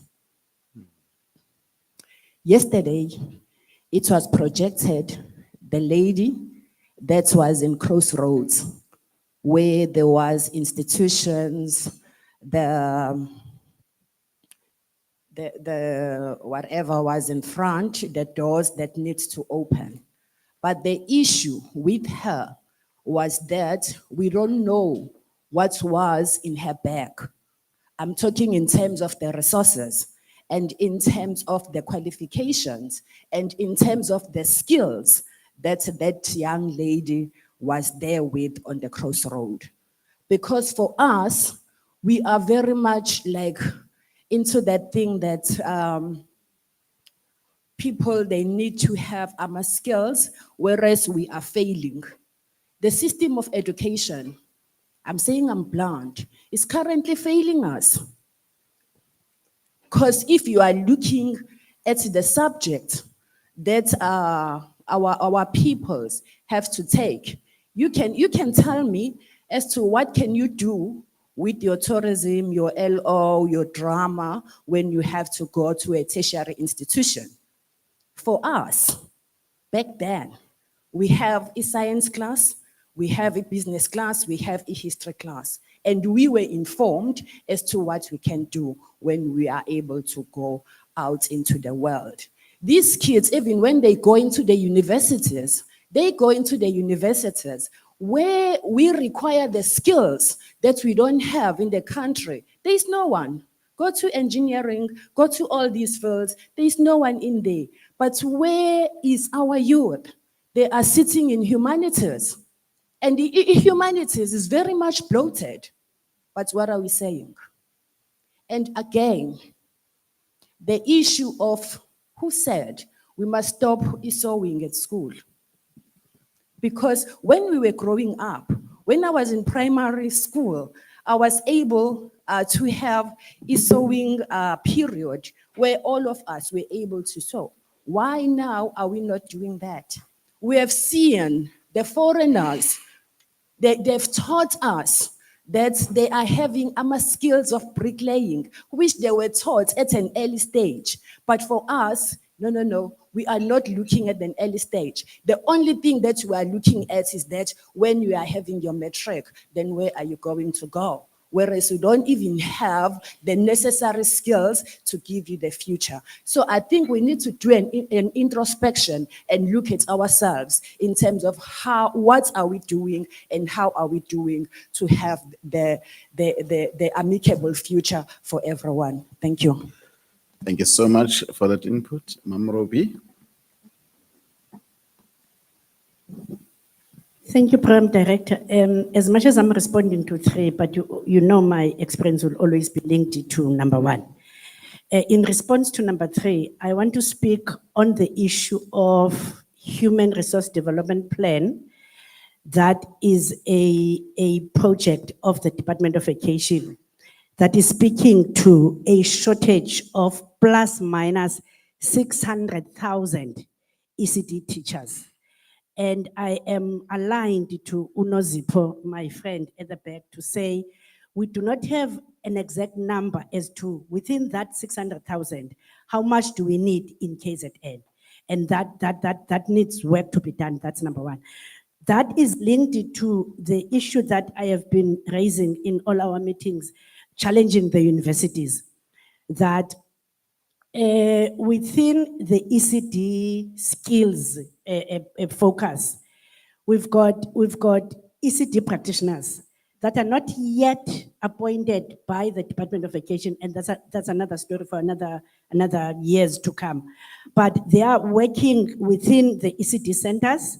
They're compensated by the governing bodies. So they are not able to go into a full-time qualification. So our universities in our province are kind of not packaging programs that are speaking to one who is in the ECD sector. How can we then package programs that will then address the needs of the ECD workforce within the province? I'm still challenging universities. When we're looking at that, we need to look at that so that the programs that we will be bringing forth are speaking to who are the people within the ECD sector. What do they need? What levels of development they are in. That will inform what kind of programs we need. Wherever we go, when we fundraise, we talk about two universities, that is Northwest University and UNISA, and funders are coming back to us. What about UK's Kwazulu Natal? Where are the universities in Kwazulu Natal? Why are you not working with? And we can't, because our ECD workforce cannot go to full-time studies. I sobuphinda undiventhetha Chair, ndigqibile ngoku, ndiyabulela. Enkosi, thank you. Yes, Prof, thanks, Mamro. Thank you once again, Chairperson.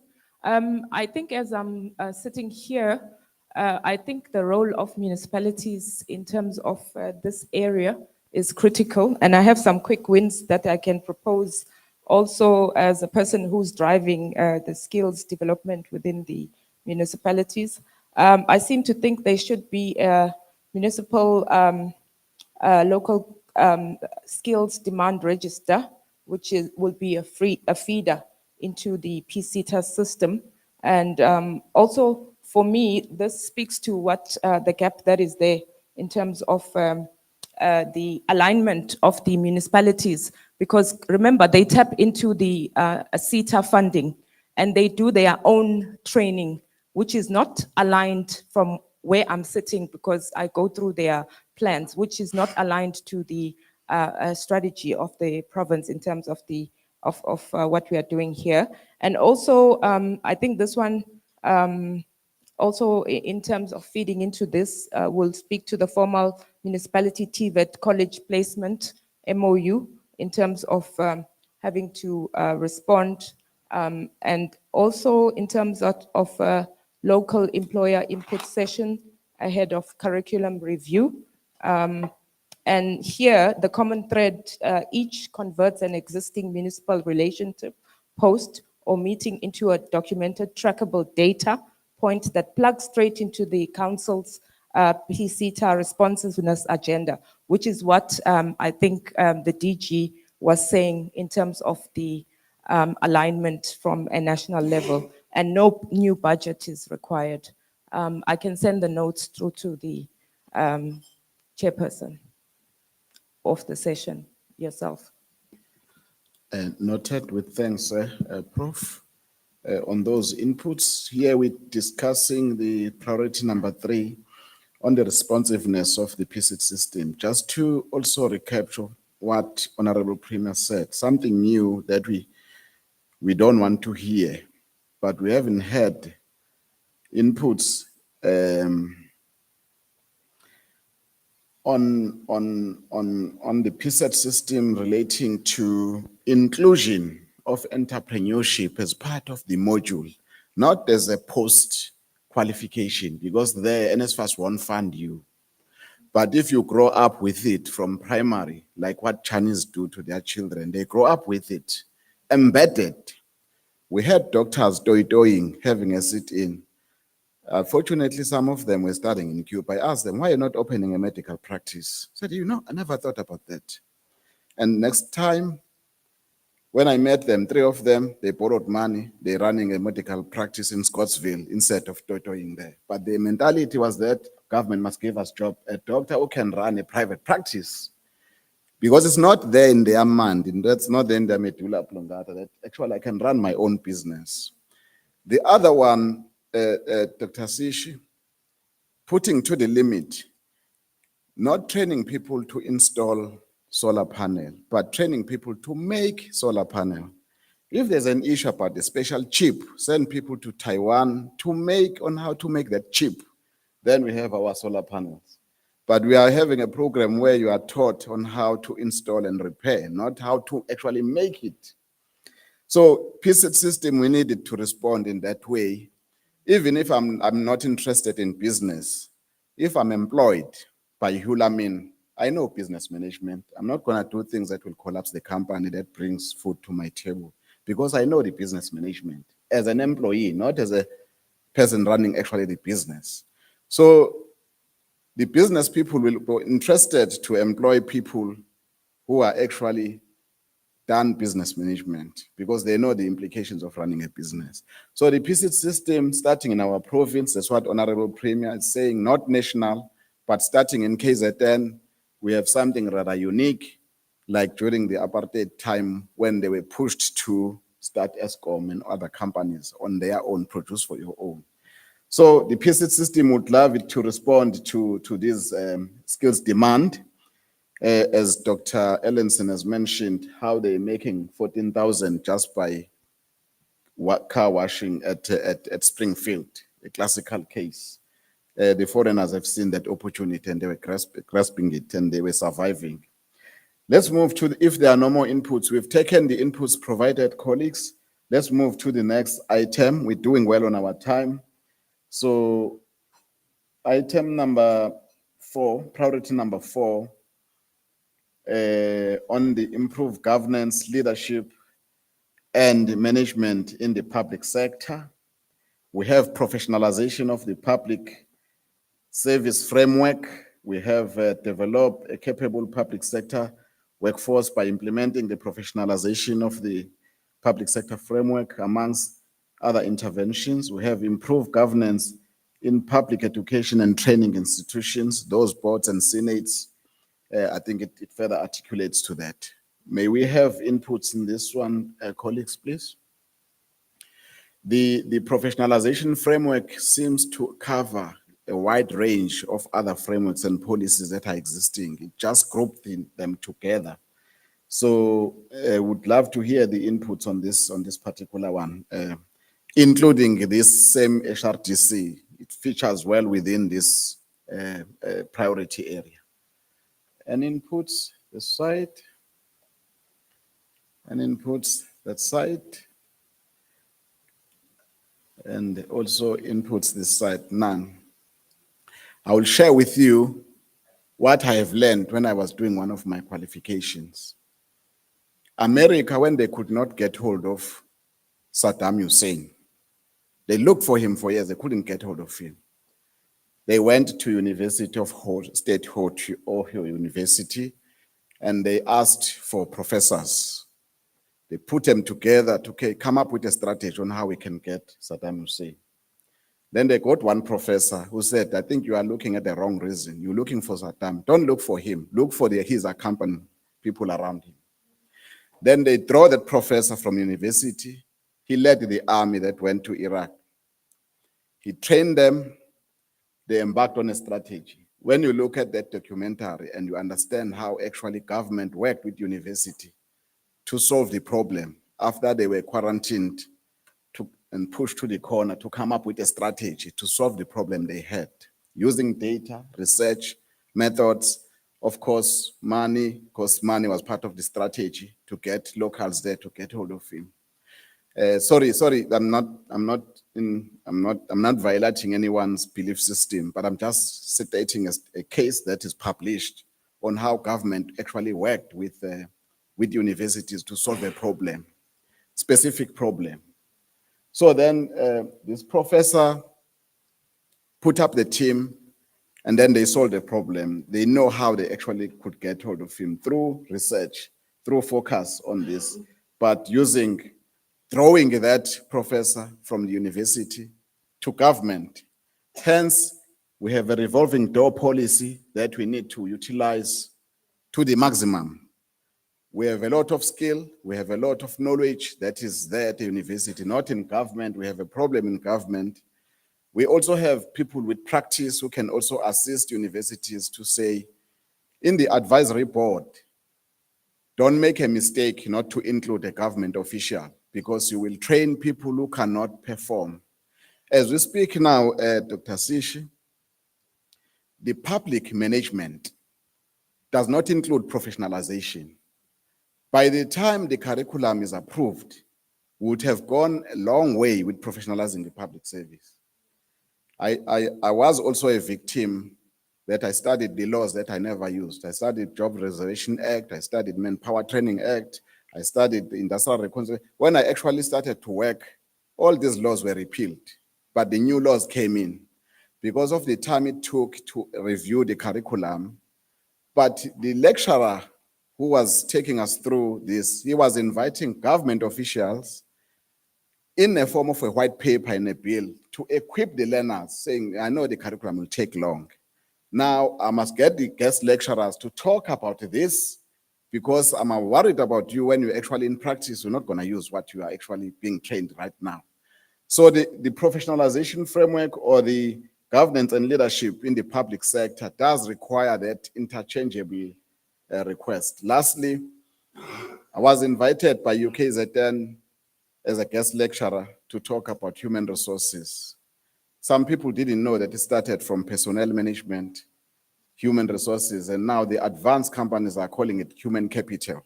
It's actually capital, like the money that is invested. So the lecturer we invited, he said, even myself, I didn't know where it's where we started in the South African context. So governance and leadership in the public sector with academia, HRDC, we need to see it to it, universities present here, that we're actually utilizing that.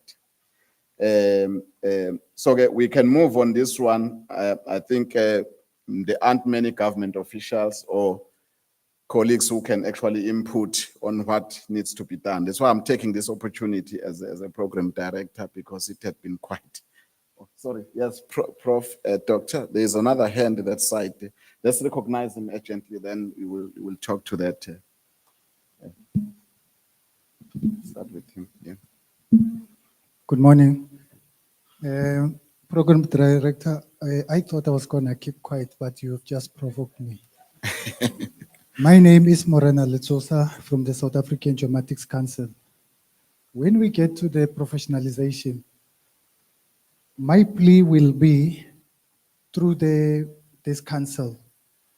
Let's bring all the councils closer to the government to ensure we speak with one voice as the professional bodies to government to advise what needs to be done, what type of skills and what type of specifications when it comes to tendering, where professionals are required. Because within government, you will find inconsistencies. And when there are problems, they come back to us at the later stage as councils to interpret some of the decisions that have an impact. And in order to avoid that, let's be proactive where we set the tone from the inside to making sure there's uniformity within the province, because that's what the chair, the Honorable Premier, has been talking to us about: one vision, one goal, in making sure we don't speak different. And that part of professionalization, it's already there. We just need to make sure relevant stakeholders, when they come into making sure that uniformity in terms of professionalization. And when one, with the example that you have made, you are spot on. Within the council, we will be able to bring manpower that is in the private sector with what is happening as now in the next 2-3 years, and where there are challenges of certain decisions to be implemented, which leads into enhancements within the professionalization. We are aware of that. And as councils, we are able to find a way within what we prescribe as professional curriculum, which leads to the universities to put in a general knowledge area. And others, we will allow for it not to be above 10% or within the 10 to 20% principle. That is already there, but we need to come more closer to making sure we give a directive that will empower the government. Thank you. Thank you so much, Dr. Ellenson. Thank you very much. I just also wanted to cover what research showed us when we conducted the issue of professionalization in the public sector. So what came out, we compared 2021 to 2025, and currently what we need in the public sector is that government officials, need to understand business. Often we get government officials working, for an example, in departments that are financing the public or the entrepreneurs and so on, and they don't understand business. So there needs to be capacitation there. Regulation and compliance is another area where, for an example, we do remember what we've been seeing in the media, where our police are going on with the issue of immigration, but they don't even know what to look for and how to understand the papers, for an example, whether it's legit or not. Which means there's also another one, which is red tape, which affects our communities. Public officials do not know what to look for. Those are the skills that we need to upgrade in the public sector. The interdepartmental coordination and collaboration skills is what is needed by public sector. Customer service, our citizens being our customers, we have not reached a stage where we treat our citizens as customers. Often we treat them as, by the way, as if we are doing them a favor. We pull our slippers, we go to tea, we go to lunch, we eat mango in front of them, we talk anyhow, and that is just those minor things, the etiquette. We need training. Public sector needs training, just to even conduct themselves professionally, how to handle and manage complaints from the citizens. That's what research showed us. The digital and process automation skills were one of the skills that were highlighted by research as what is needed. Right now there is AI, and government officials are still not are lagging behind, and some are not using AI, and those that are using AI are not using it ethically, and those that are some that are using AI are just delegating everything to AI instead of remembering that they are accountable at the end of the day. Monitoring and evaluation skills, that is what's lacking. Stakeholder engagement, communication skills, supply chain management. I think someone raised procurement. Supply chain management, efficiency skills are skills. So, ladies and gentlemen, that is what research has highlighted in terms of the public sector. So, if we were to professionalize the public sector, this is what we need to tackle. And I would even go further to propose that maybe the Office of the Premier HRDC can have programs like, for an example, 100 days program where maybe say all public sector officials are trained on customer service. I'm just making an example. And that is monitored within 100 days, for an example. I do have proposals on others that have been mentioned, but I just thought I should highlight where we need to focus in terms of public sector. Thank you. Thank you so much, Dr. Aronson. Priority number 5 relates to just energy transition and KZN Energy Council, and also intertwined with the Climate Change Council. Those interventions about reskilling of coal workers and support local green SMME and green skills, as well as the community transition plans. Any inputs? I know we have a colleague here from green economy, also has already mentioned the issue of our using papers. Are there any other interventions that members would love to input from this side? This side, noted. There's a profile. Floor is yours.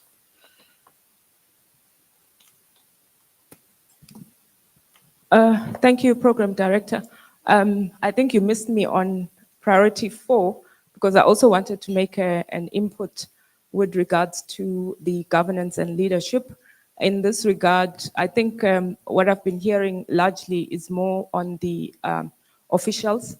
And I think it just runs across as a thread, because also the other component which forms part of improving governance is the area of the leadership, which falls within the municipal space, specifically the leaders there, as in the 2 components. Yes, the officials, but you also have the largely the governance perspective from the councillors.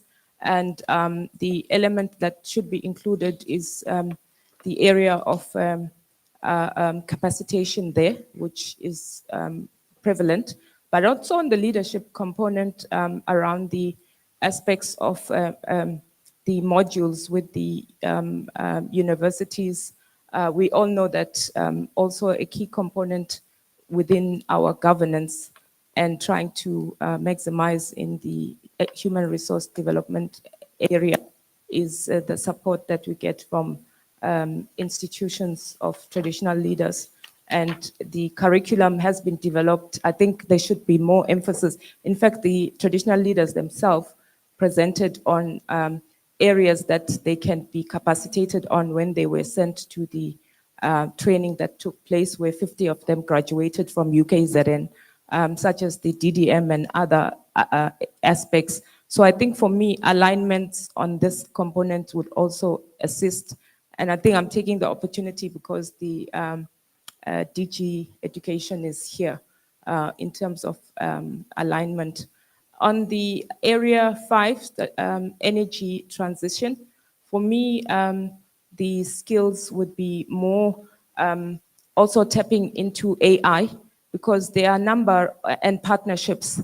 There are a number of huge companies that have online training on this area, such as Google and others. So maybe those could be advanced on as a priority with partners that put focus on this kind of training because of the work that they need to achieve. Thank you.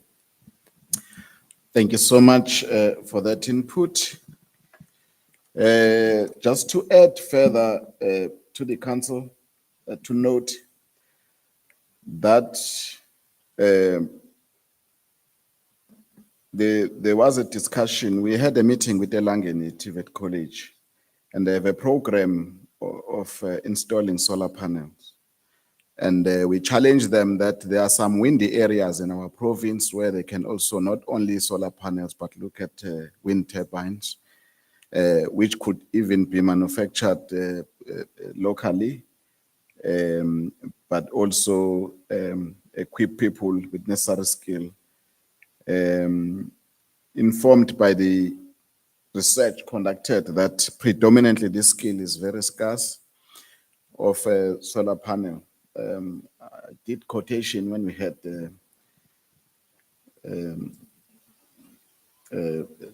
blackouts.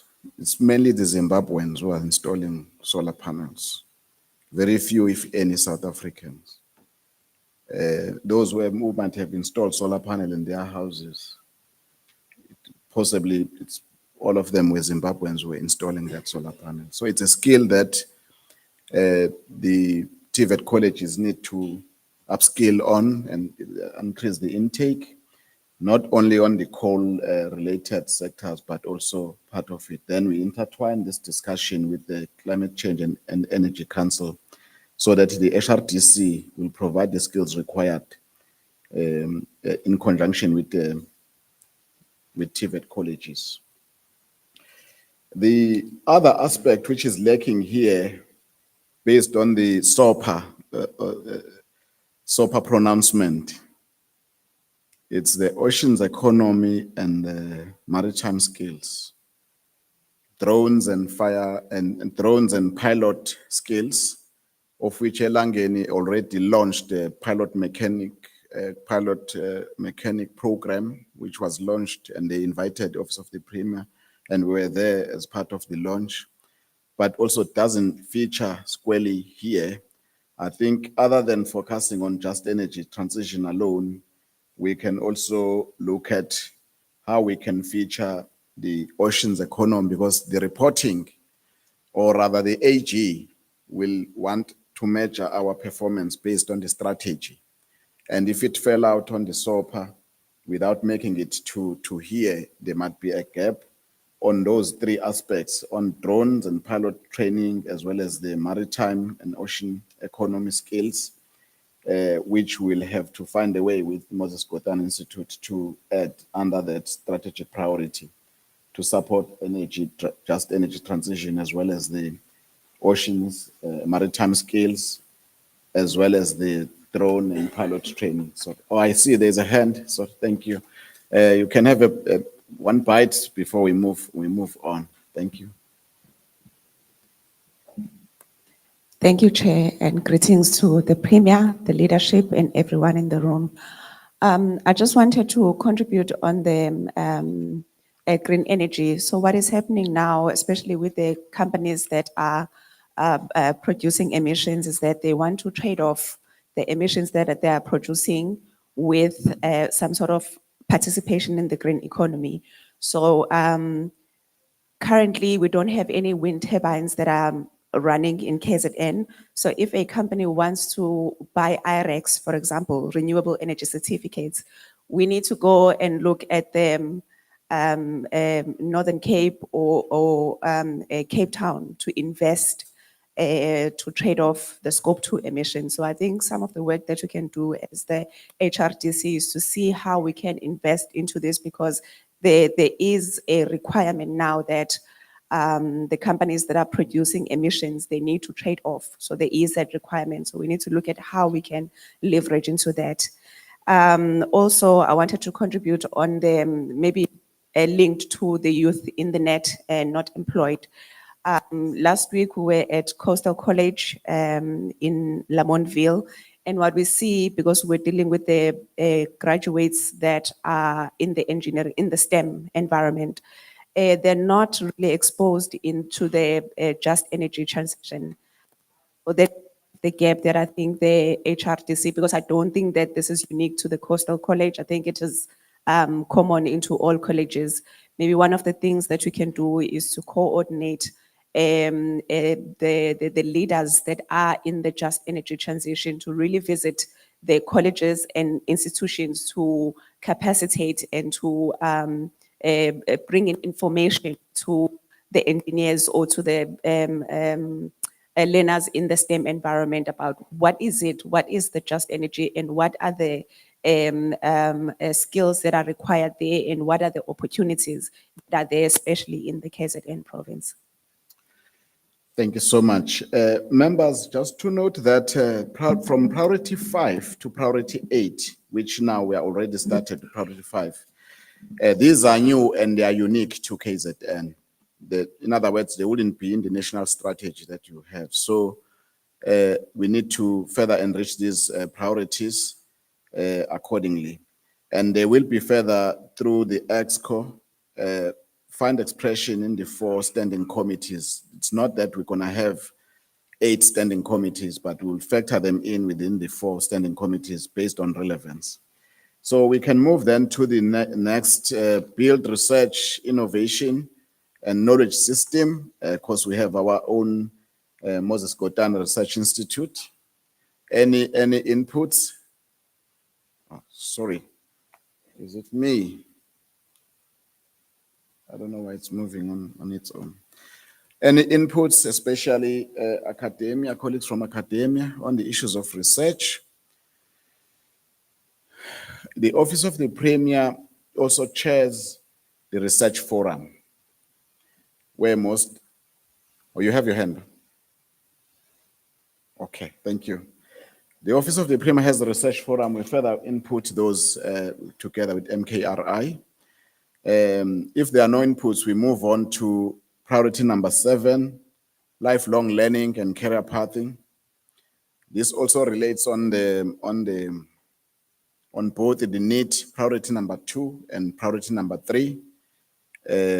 But it was felt that for our province should include, since we have lots of community learning centers and mobile education units, and digital career guidance portal, and career fairs and skills expos, as well as the CETC centers that are looking at lifelong learning to equip those who could not complete matric or dropped out or unemployed to be reskilled, like the same model we have on the PGCE, which accommodates anyone who would have done any qualification through RPL processes.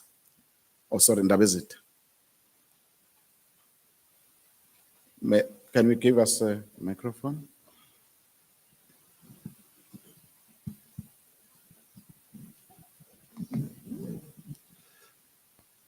Nyambosa, bese ngibingelele nabaholi. A lot has been said about the absence of resources. And one question arising as we're sitting here is, do we really know what do we need resources for?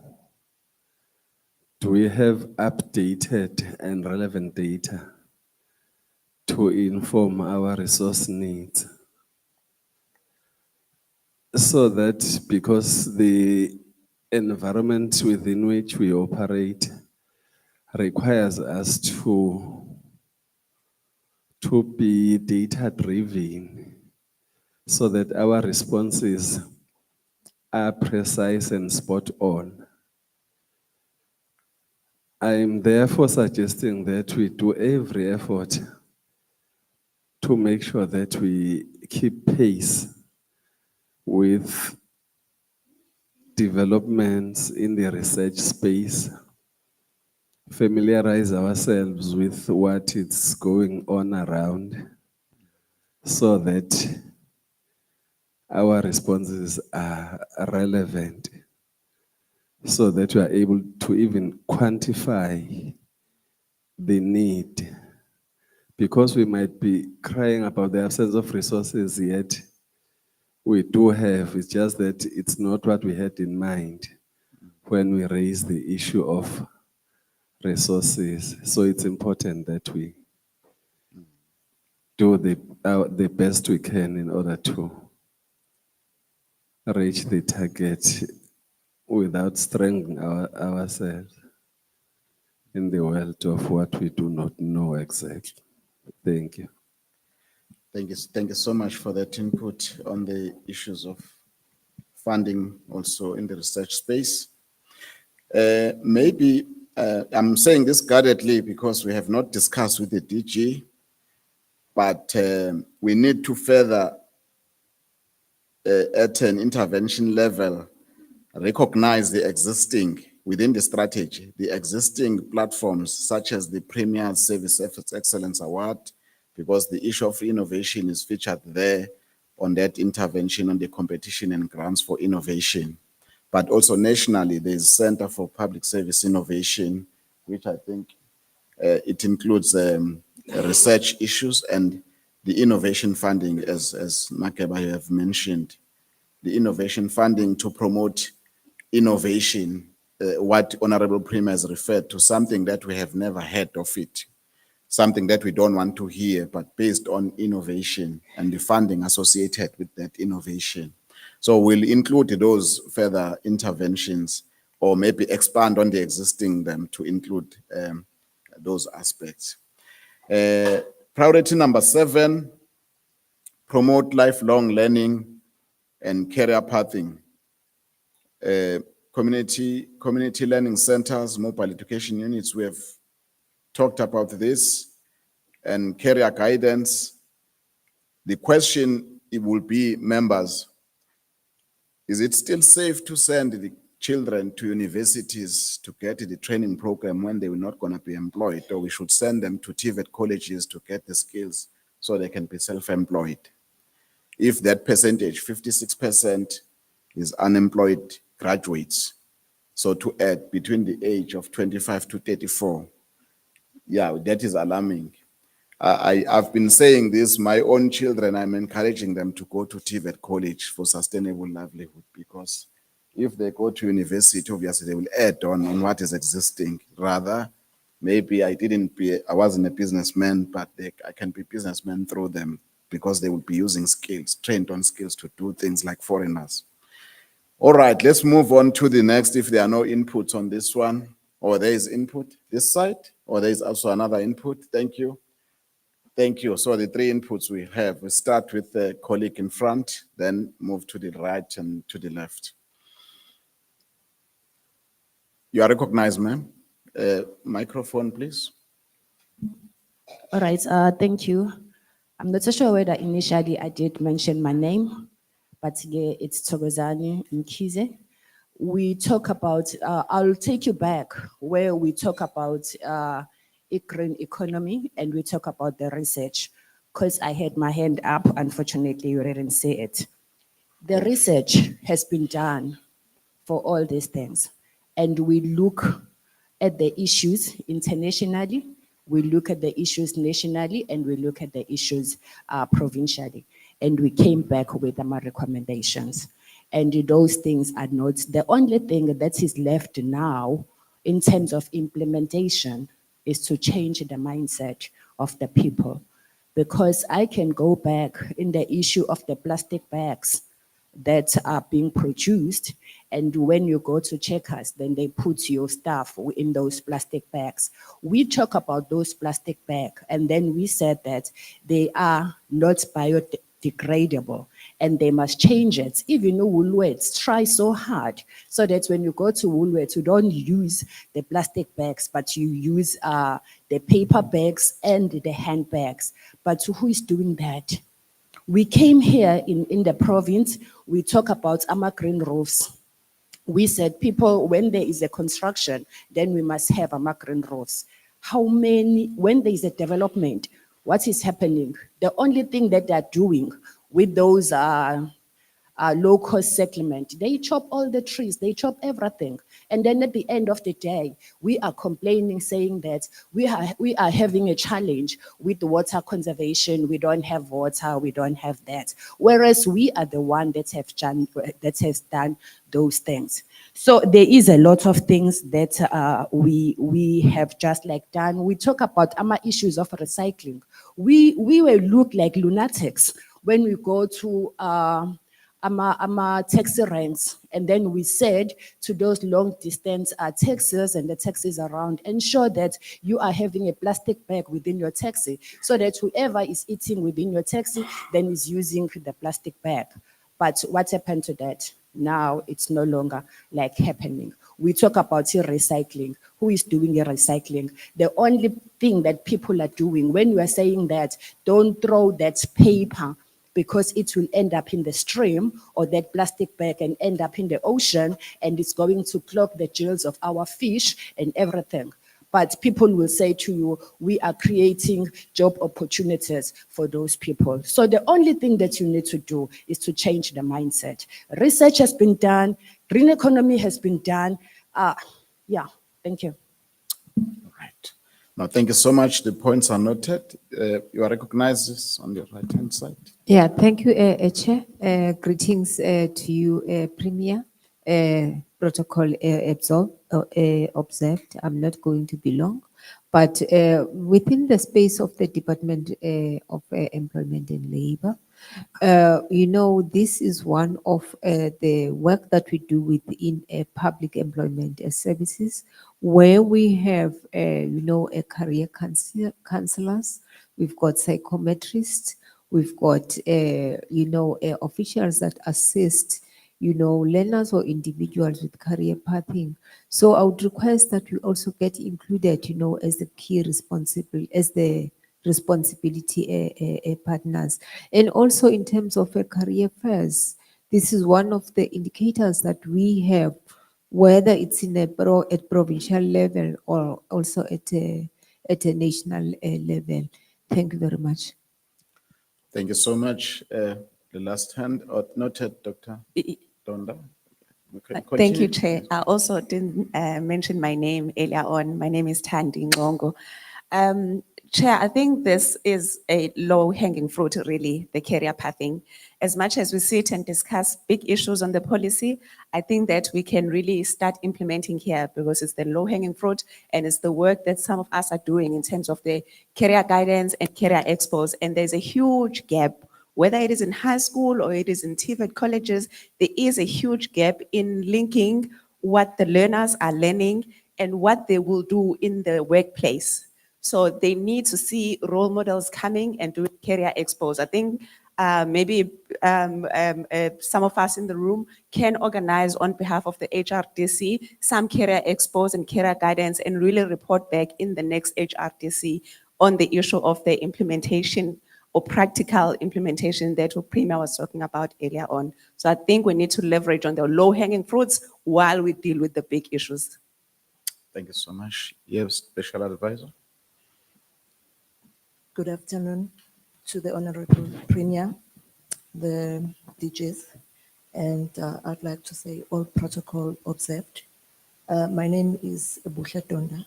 I am the Premier's Special Advisor. Mine is to comment on the CET census, but I'd like to first say that we are in agreement that entrepreneurship is the way to go. However, it shouldn't be done as an add-on, which is going to be just a superficial layer that is just being mentioned for the sake of it being mentioned. In China, they have what they call entrepreneurial universities, where you will find that your senior students, when they take their master's project or a PhD project, the project is real. By the time when they finish, they have a prototype. And the prototype that they have once they are done is to go to the public and implement. So it means the government will fund student X for project Y. And project Y factors in chances of employment for other students as well, or any other person in the community. And universities have tried out what they call decentralized platform training, where you find that students go to the communities, and usually to the rural communities, where those that are far off from the institutions. It has worked. And that could also strengthen the CETs, because you are going to get a student that is a mentor, that is going to go into the centers and strengthen whatever training is happening in the CET. Mine is to say, we can create segments for ease of reference, but we should think of things as ecosystems, because when you go back to each and every element, you will find that it is related to the other. Within the M&E framework, you will find that now it is usual to have mentoring, you have monitoring, evaluation, research, learning, and accountability. So it's an ecosystem segmented for the sake of ease of reference. Thank you. Thank you so much for those further inputs. I think we can go to the very last priority area, strategic priority area number 8, strengthening institutional capacity and intergovernmental coordination. This priority area is in line with priority number 4 about governance and leadership. But this one features more on coordination, which has been raised as a concern, even a lot of underreporting that takes place. When we were discussing with Dr. Ellenson about the amounts put on the strategy, when you look at it, you see these billions, some stage 20 billion. So where are we going to get that money? If we think in a silo effect, it seems as if we need 20 billion, because it means we ignoring what is already there on the system. We know that for our province, the head allocated to NSF 1.8 billion. And we know that government departments in our province, skills budget alone is 4.2 billion. All departments, put them together, they give us 4.2 billion. So when we add that together using the coordinated approach, actually there's less money we need, if any, because we recognize what is already taking place.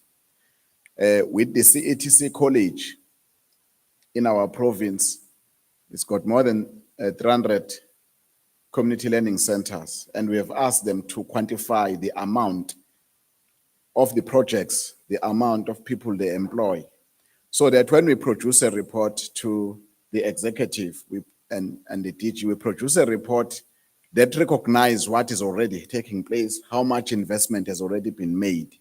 And we're taking a cue from National. When National announced how much investment in our country, they recognize what is already existing. I think our principals and for HRD Council to note is that if we work in silos, Mam Ruby, you might say we need more money if we're not going to consider the private ECD centers and their funding, the donors from German government and all that, put all that together and then ask Education Department to quantify as well.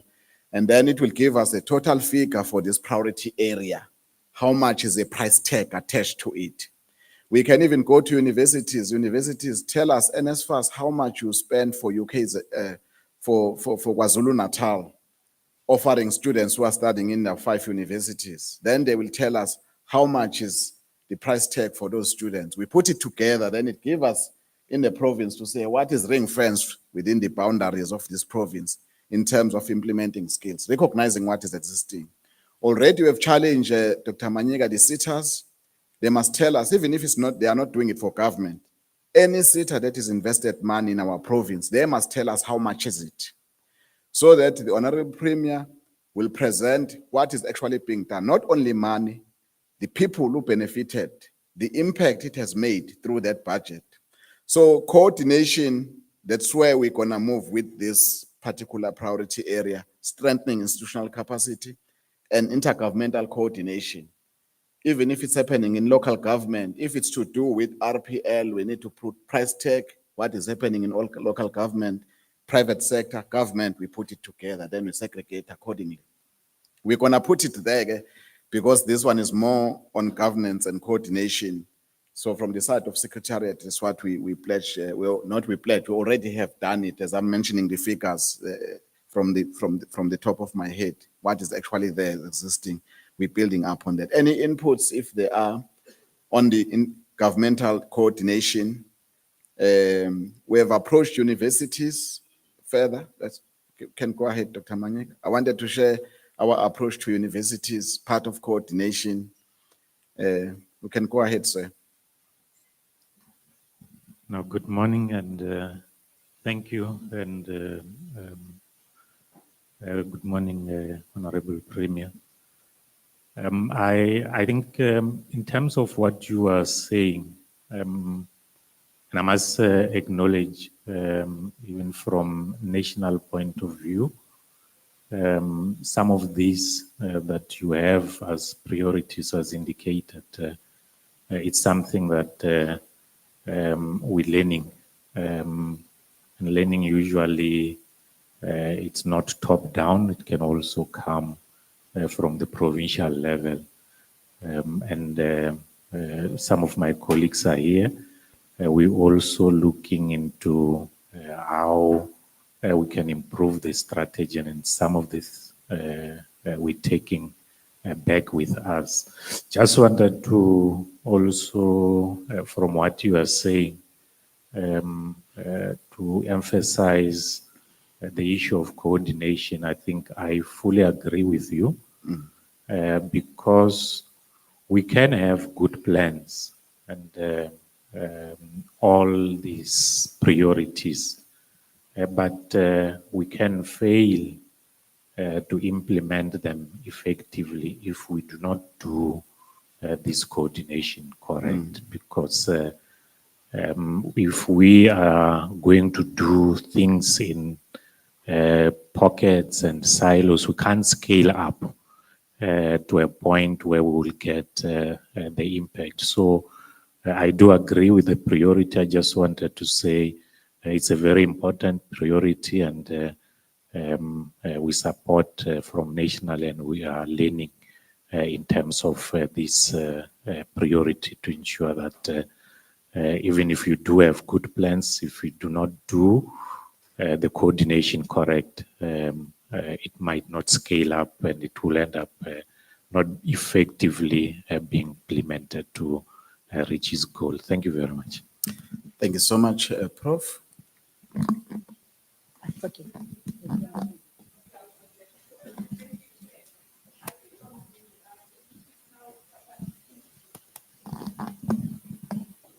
Thank you.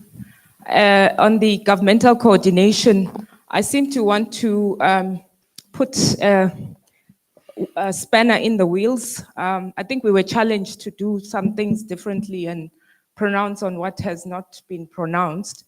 And in this regard, I'm presenting the fact that all that we are trying to achieve here gets implemented in the municipal space. And it is key for us to allow the municipal space to be our enablers as a human resource council, because every youth person that we are trying to make employable sits in a municipality. And already there are some activities that takes place there.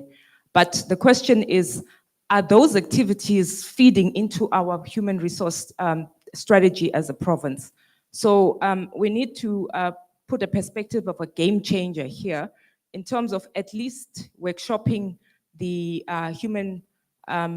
the corporate services managers, because this sits within that portfolio, to understand the strategy so that they help us drive it and build the plans that they do around human resource capital and advancement, whether it's skills, whether it's youth, it sits in their portfolio. So as long as they don't understand the strategy the way we do as this committee, then we will not get them to be assisting us as swiftly as they can and as agile as they should. I think Undabezitha mentioned that in his earlier comment, and this to me speaks to the core of governmental coordination. And I think if we can start there, we would have really maximized on quick wins that we can get. I know as Office of the Premier, you've already been advancing on that. So, but this one element of this strategy needs to be known by the officials who drive the issue of skills in the municipality, so that when they do the programs and they get the money from the SETAs, because I can say a case in point where one of the municipalities, very small municipality, got 350 million from the SETA, but that money was utilized for a skill that was not really feeding into almost a researched perspective of creating jobs for the youth.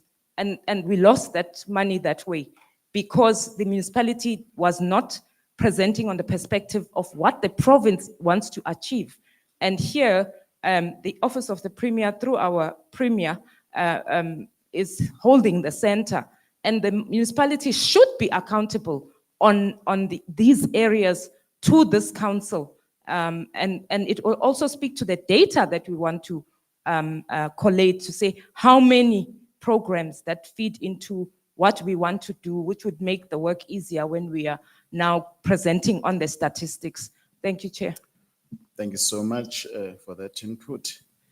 On the strengthening the institutional capacity and intergovernmental coordination, on this one, DG, we have some ticks because if we talk professionalization, we sent to GCIT cluster. GCIT cluster said they don't accept the plan for the provincial administration without public entities, without municipalities. So we have an approved integrated plan.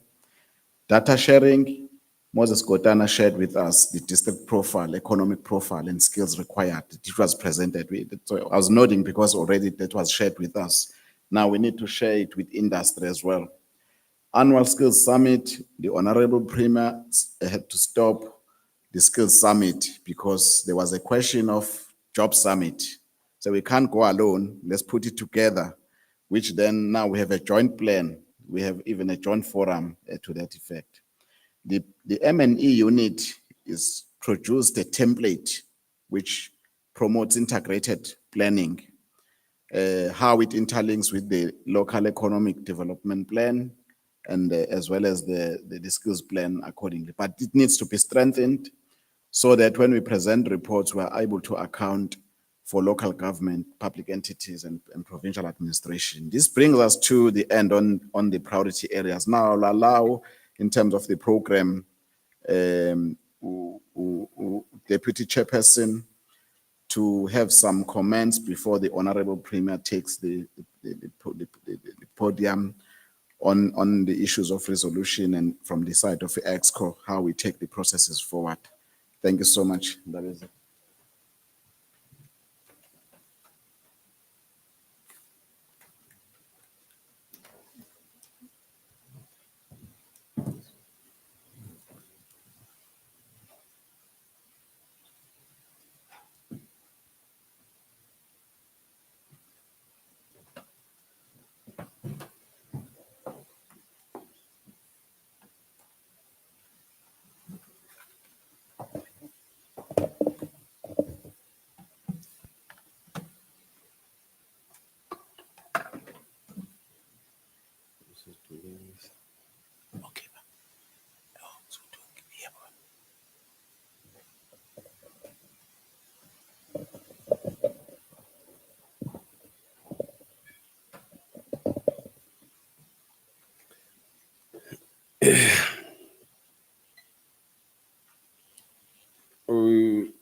Before we conclude, we have a few remarks to make before reading the resolutions.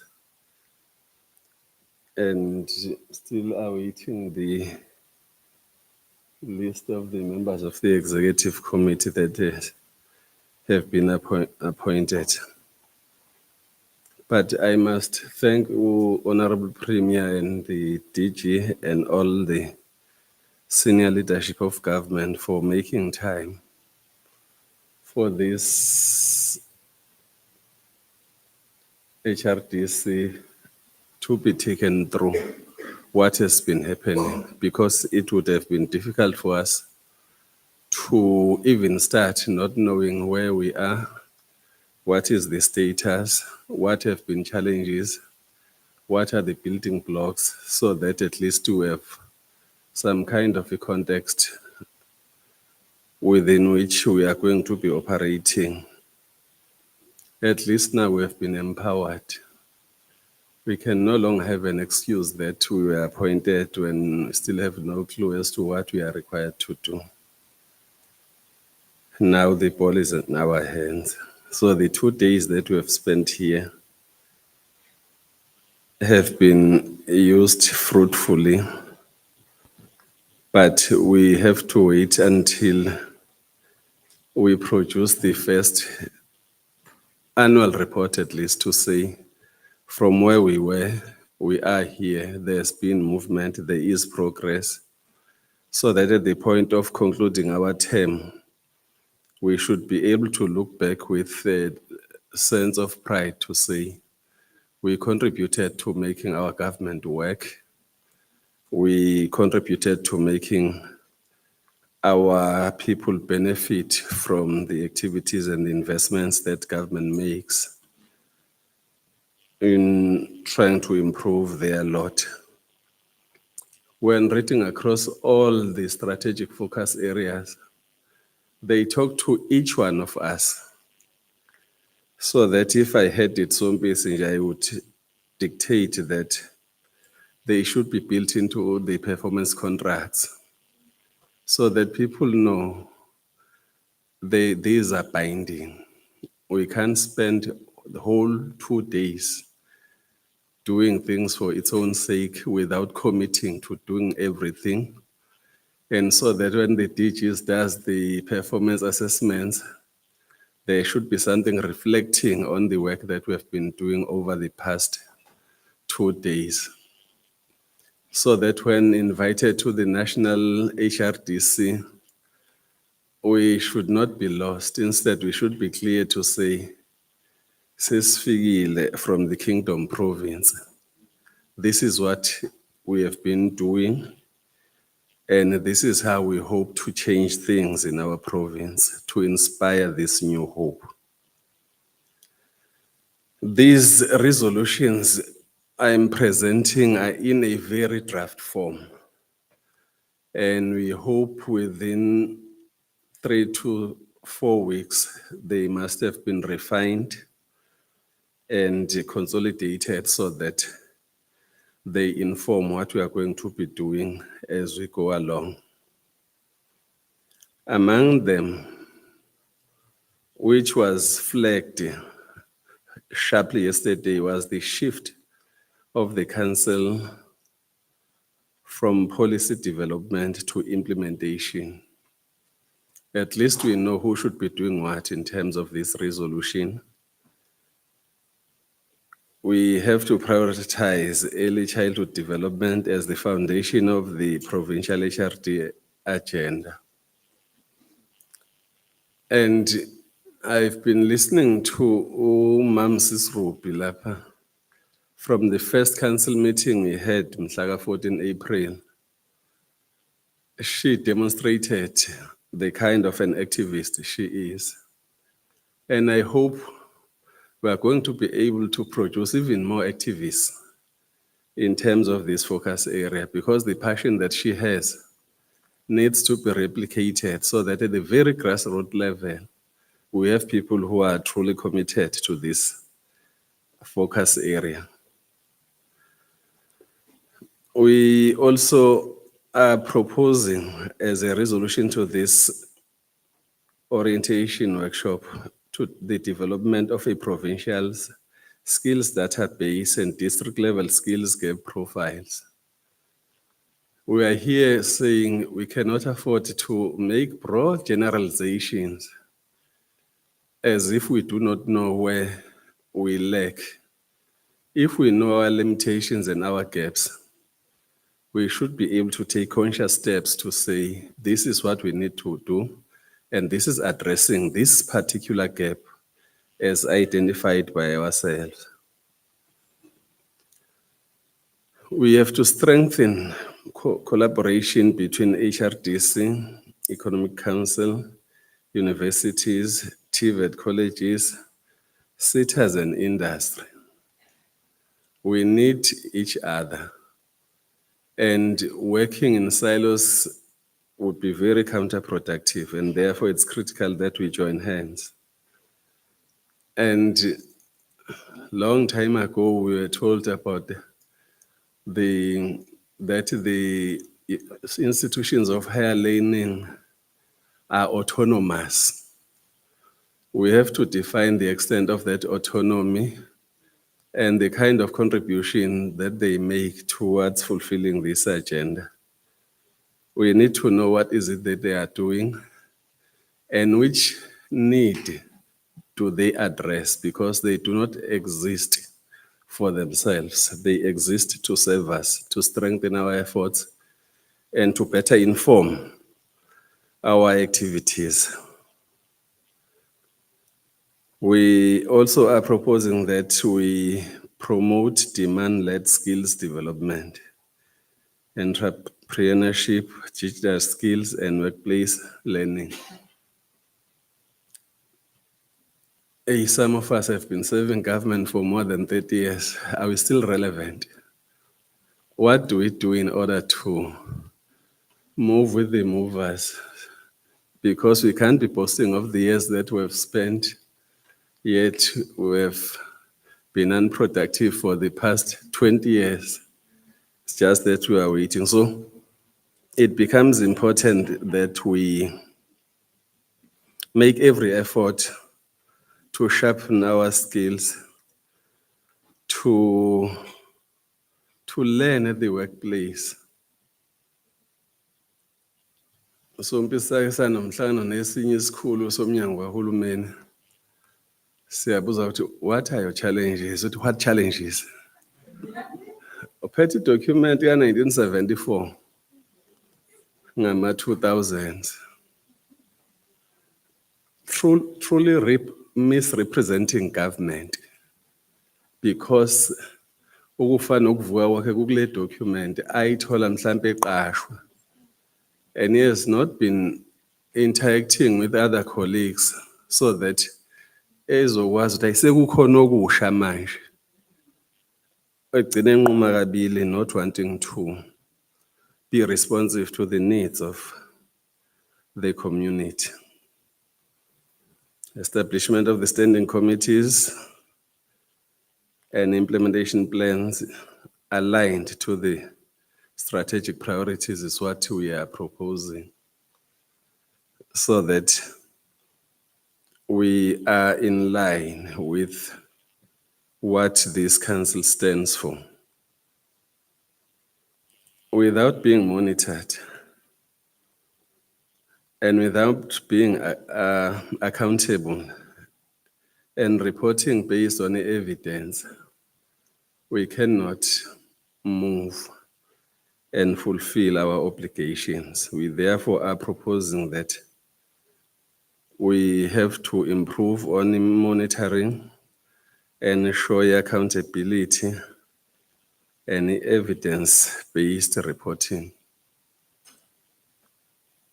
Because the temptation is that you would want to report on your success stories and forget that there are gaps that were left behind, so that you only want to please yourself. In one workshop, it was dealing with the implementation of one policy in Zim. Then when asking the facilitator, how do you monitor? Because a 5-year program, how do you monitor on a year-to-year basis? How are you moving, what the challenges are, so that when you reach year 5, you know that at least you have covered ground, you have identified gaps, you have attended to them, so that you move. The response was that I am coming from the policy implementation unit. Your question will only be relevant to people in the policy development unit, because he did not see her work as being relevant to informing those that are developing policy that we won't reach the target. The silo mentality that we need to deal with. Sibili izindonga ezihlukanisayo. Ngoba sine constituency eyodwa.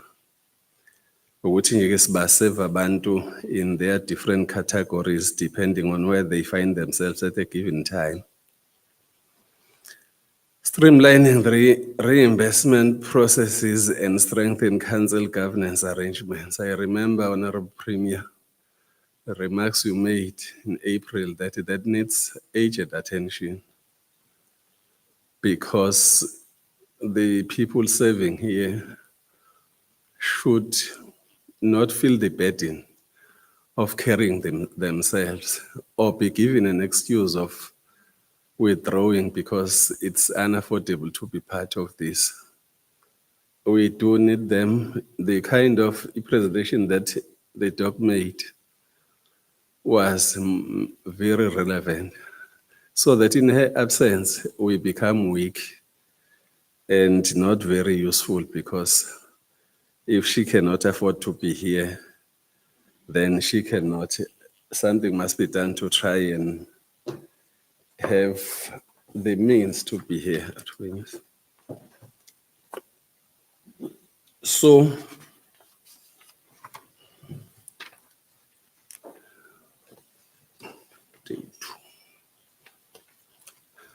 the issue of alignment in terms of implementation,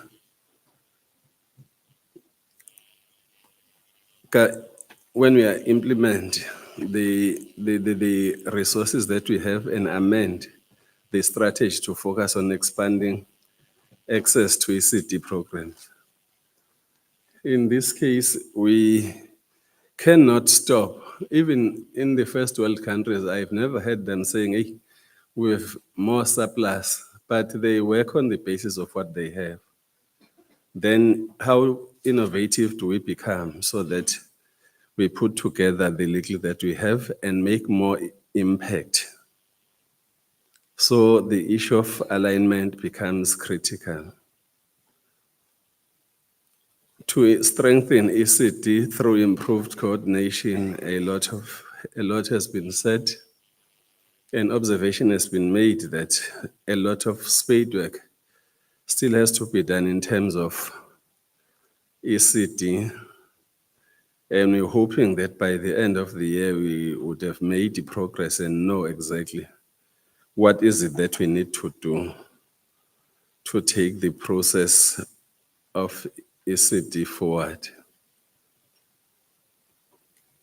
The support for TVET colleges through site visits, stronger industry partnerships, faster accreditation of occupational programs, and expansion of priority skills. Relevance become very key in this respect, because they can't be producing skills that just after graduation you get told today what you have been graduating for. It's no longer required by the economy. And it kills the spirit. Ukuthi umkikizo nenjabulo yokugraduate cannot translate into cash, because there would be no opportunities. The change of mindset has been repeated and repeated, that sometimes what we see as challenges are as a result of us fixing ourselves instead of looking around and seeing opportunities where some do exist. Align education and skills programs with provincial labor market needs and emerging sectors. That would be particularly important because there are, Honorable Premier and MEC, Director General, activities taking place out there in communities run by private individuals, not reporting even to the relevant offices that we are here doing this and that. This is how we establish the need. Our presence, therefore, is aimed at filling this existing gap so that we appreciate all the investments made within the province and gear ourselves well in order to know how they assist to reduce the rate of unemployment. Enhance interdepartmental coordination and strengthen the role of municipalities in skills planning. The presence of different government departments does tell a positive story because each department has a role to play in terms of assisting the other department. We sometimes had a discussion, no Nyambos and no Jobe, that said, evaluation yakhona iti, health has to take care of mama at pregnancy through to delivery. Home Affairs and DSD should be waiting for that newborn to be registered and enrolled if qualifying for the grants. And education should be creating a space for that kid to be enrolled through to the point where all departments have a part to play, because the existence of departments should not fragment government. Instead, it should be for the purpose of accountability and resource allocation. So the appeal, a very humble appeal, that we should foster that spirit that we belong together, we serve one another. We don't have that latitude to do as we please without appreciating the importance of the role we played to other sister departments. Expand youth employability and work readiness programs through stronger partnerships. There are many programs, National Youth Service, National Youth Agency. At what point do we have them together? What are you doing? How do we take that as an opportunity to close gaps among ourselves in government so that we make the desired impact, as the Director General indicated? The build public service capacity through professionalization and customer service training. If you were to rope in an independent expert to say you get in each and every office to establish if the people you have across government do deserve to be there, you might be shocked. You might end up left with abambalwa. Ngoba abanye bese beyihlalele nje kodwa basakwazi ukuqonda noku-interpreta i-vision, inspiring new hope. Sisuka phi no-inspirisha lo new hope? What role do I have to play individually? And how do I share that message with my colleague so that we all are driven by this common vision?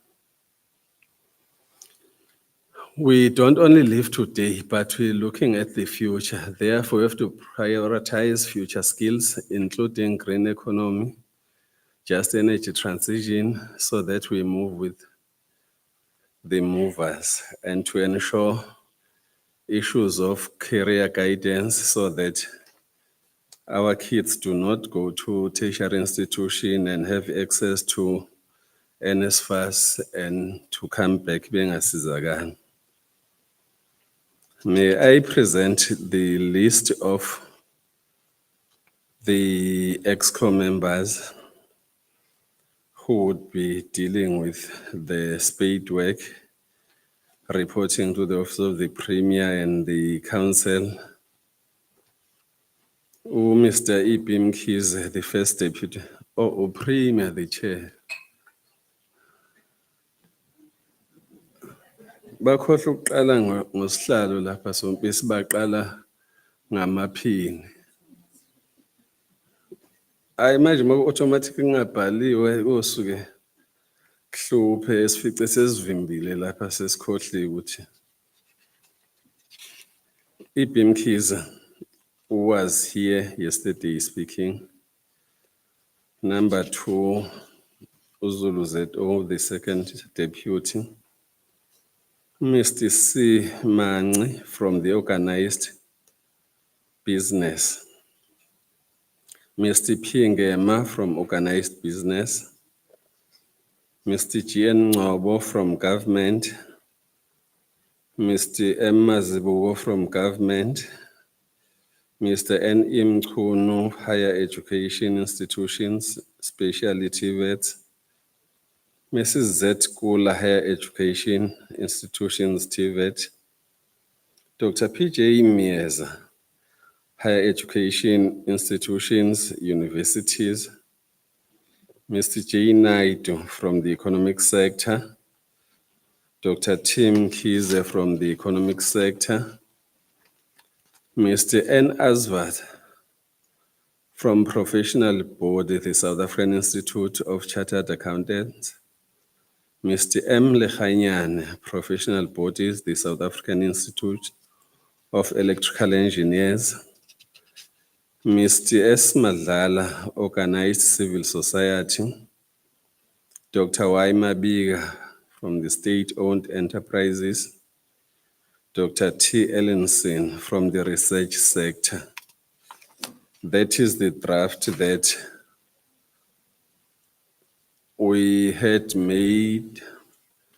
Sekubake champagne from government, like ECD nje uzobe champion uMapholo Mr. G.N. Ngobo ebamsene no Mr. XV Dubazane.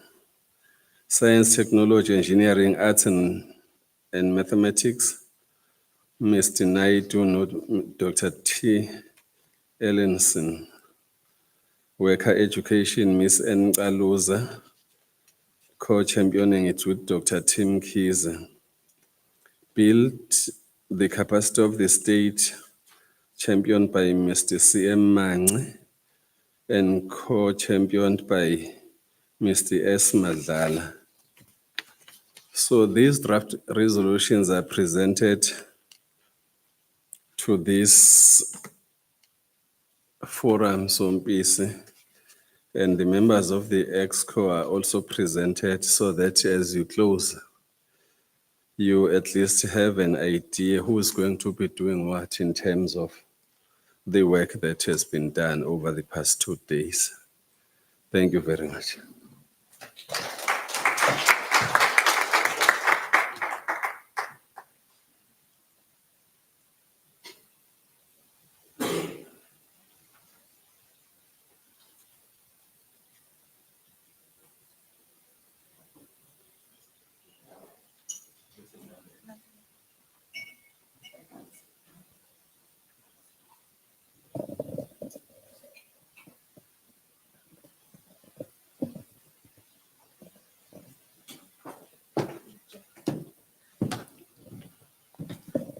Thank you very much, Makeba, for the resolution.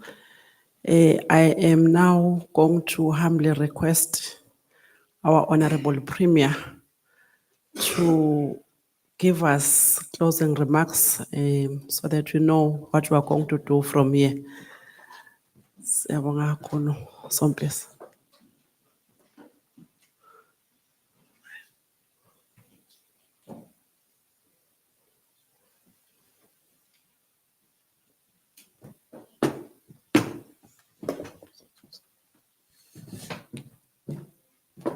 We may be seated.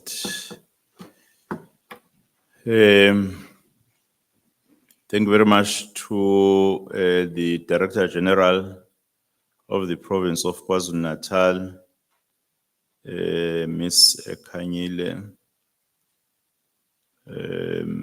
our Honorable MSc for Social Development, Honorable MSc Shinga, the head of departments who are present with us today, from social development, Kabasia, Mr. Kabasia. I'm getting to recognize quite correct the surname. For agriculture and rural development, Dr. Kwabe, and for transport, Mr. Dlamini. Dr. Maige, who was with us from yesterday. I see that Dr. Sish has left. I think he's rushing the flight, though I'm not aware of the reason. All the senior officials present here from government and the academias present here.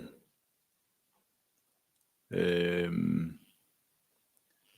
know that our tertiary institutions are well represented from both universities and TVET colleges. The private sector represented,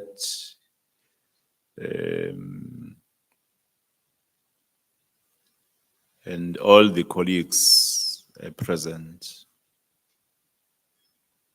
I must say, I'm quite encouraged after having listened to the deliberations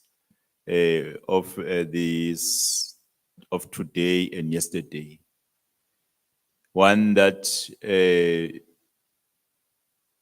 the appointment to be members of this committee, or I forgot to acknowledge the second deputy chair, Mr. Zeto Zulu. The appointment which was made really was spot on in terms of having people who are a solution to the challenge that we are faced with as a nation. I'm really encouraged because I've listened to the inputs, which are pointing exactly to the direction that will provide a way forward or a turnaround. Dr. Makwaza, I did not see that you are present. It seems as if, or one by far. So,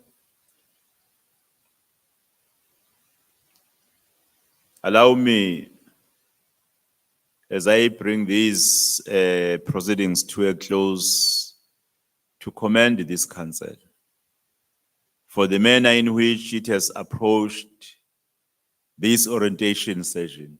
To me, it was not an orientation. We had at work already.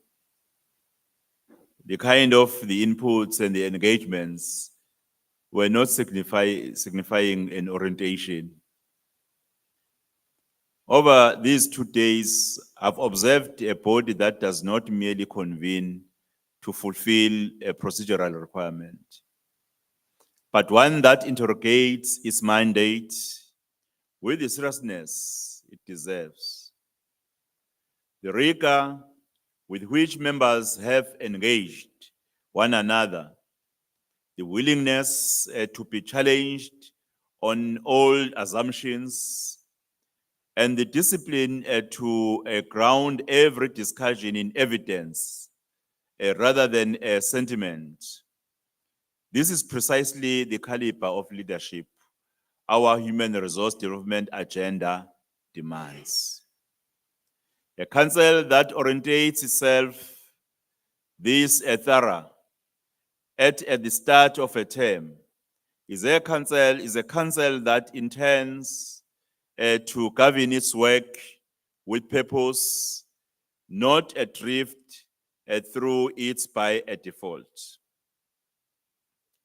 This approach matters because the task before us is not abstract.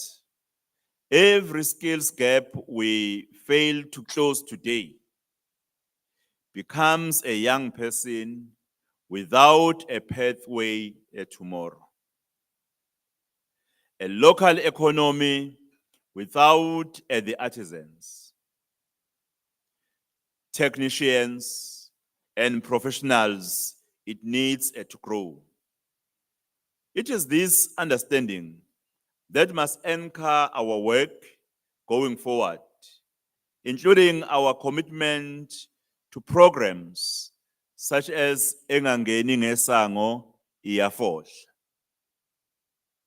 Those who enter our borders without permits or proper documentation, they are breaking the law, which speaks directly to unlocking local economic development through deliberate, targeted skills investment.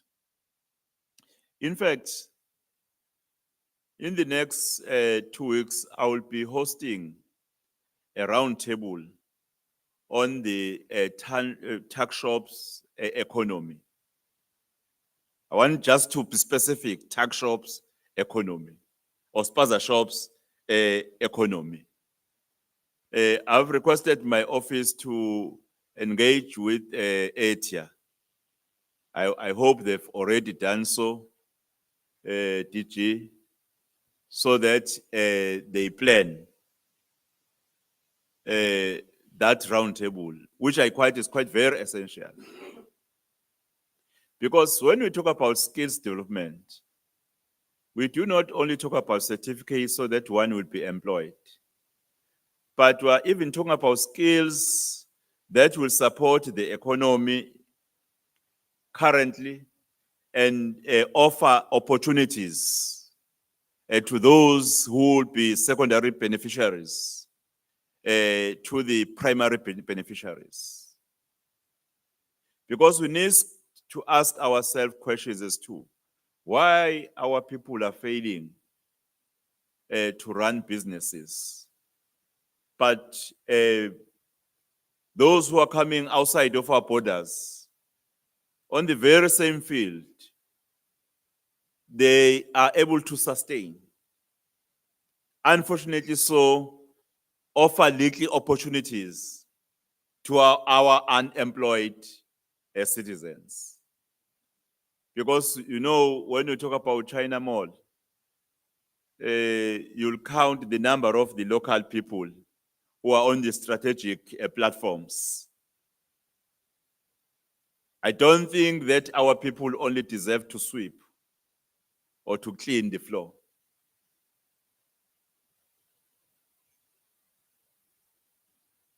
I'm encouraged that this council has already begun to locate its own strategic priorities within that broader picture, recognizing that human resource development in this province cannot be pursued in isolation from the economic realities of our municipalities and the lived circumstances of our people.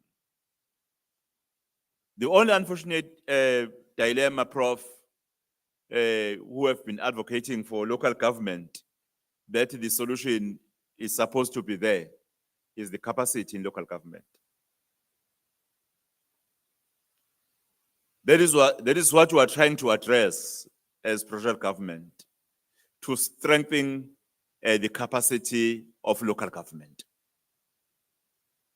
And I'm quite encouraged that there is a white paper, national, that seeks to address the issue of recruitment in local government.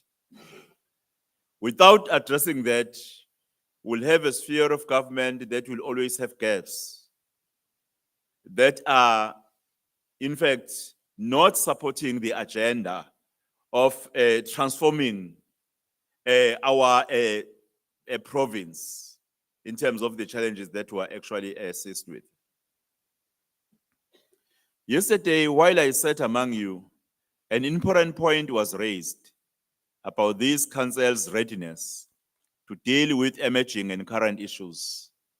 It was agreed, and rightly so, that the developments unfolding in our province present us with both challenges and opportunities, and that a council serious about its mandate cannot afford to look away from either.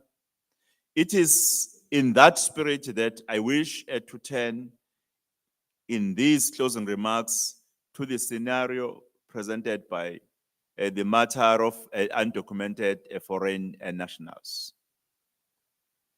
There is no doubt that the necessary process of deportation and repatriation now underway has thrown into sharp relief a question we can no longer differ. The question of skills, and in particular the soft and practical skills that sustain every day economy life at a community level. In response to this reality, I have called for a roundtable, as I've already mentioned, and I expect this council, as the custodian of a human resource development agenda, to participate fully in that roundtable and to come prepared with concrete implementable strategies. My office has already started to engage. It's a pity that Mr. Mashile, as the investment officer, have not yet read your report to understand whether you responded to the call I made during the summit, that the wholesalers have been working with the spaza shops owned by Somalians in many ways.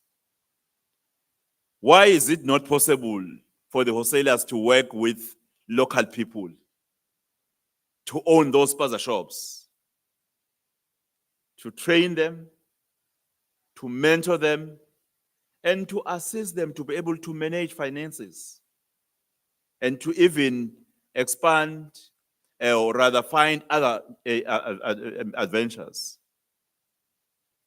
I hope the report will also respond to that, because the head of ministry from Community Safety Liaison, Mr. Mbesa, reported that he had a meeting yesterday with someone who stood up to say, Premier, how can we help you? We want to go and help them. So the round table that I will be inviting is not supposed to be a round table of only the experts, only the experts, but it should be a round table that will involve people who are owning spaza shops in the province of Kwazulu Natal. If they have their associations or they have their chambers, we want those chambers to be part of that round table, so that it does not become a huge meeting or imbizo, wherein you'll have thousands of people coming and you'll end up only addressing them, not having an opportunity to listen to what they want government to do. Because the worst thing government can do is only to think on behalf of the people. The right thing for government to do is to listen on what the people want and advise when necessary. I was quite excited to hear about, you called it, Mr. Mtetwa, it's a research council. You said it's a research council or a forum, a research forum.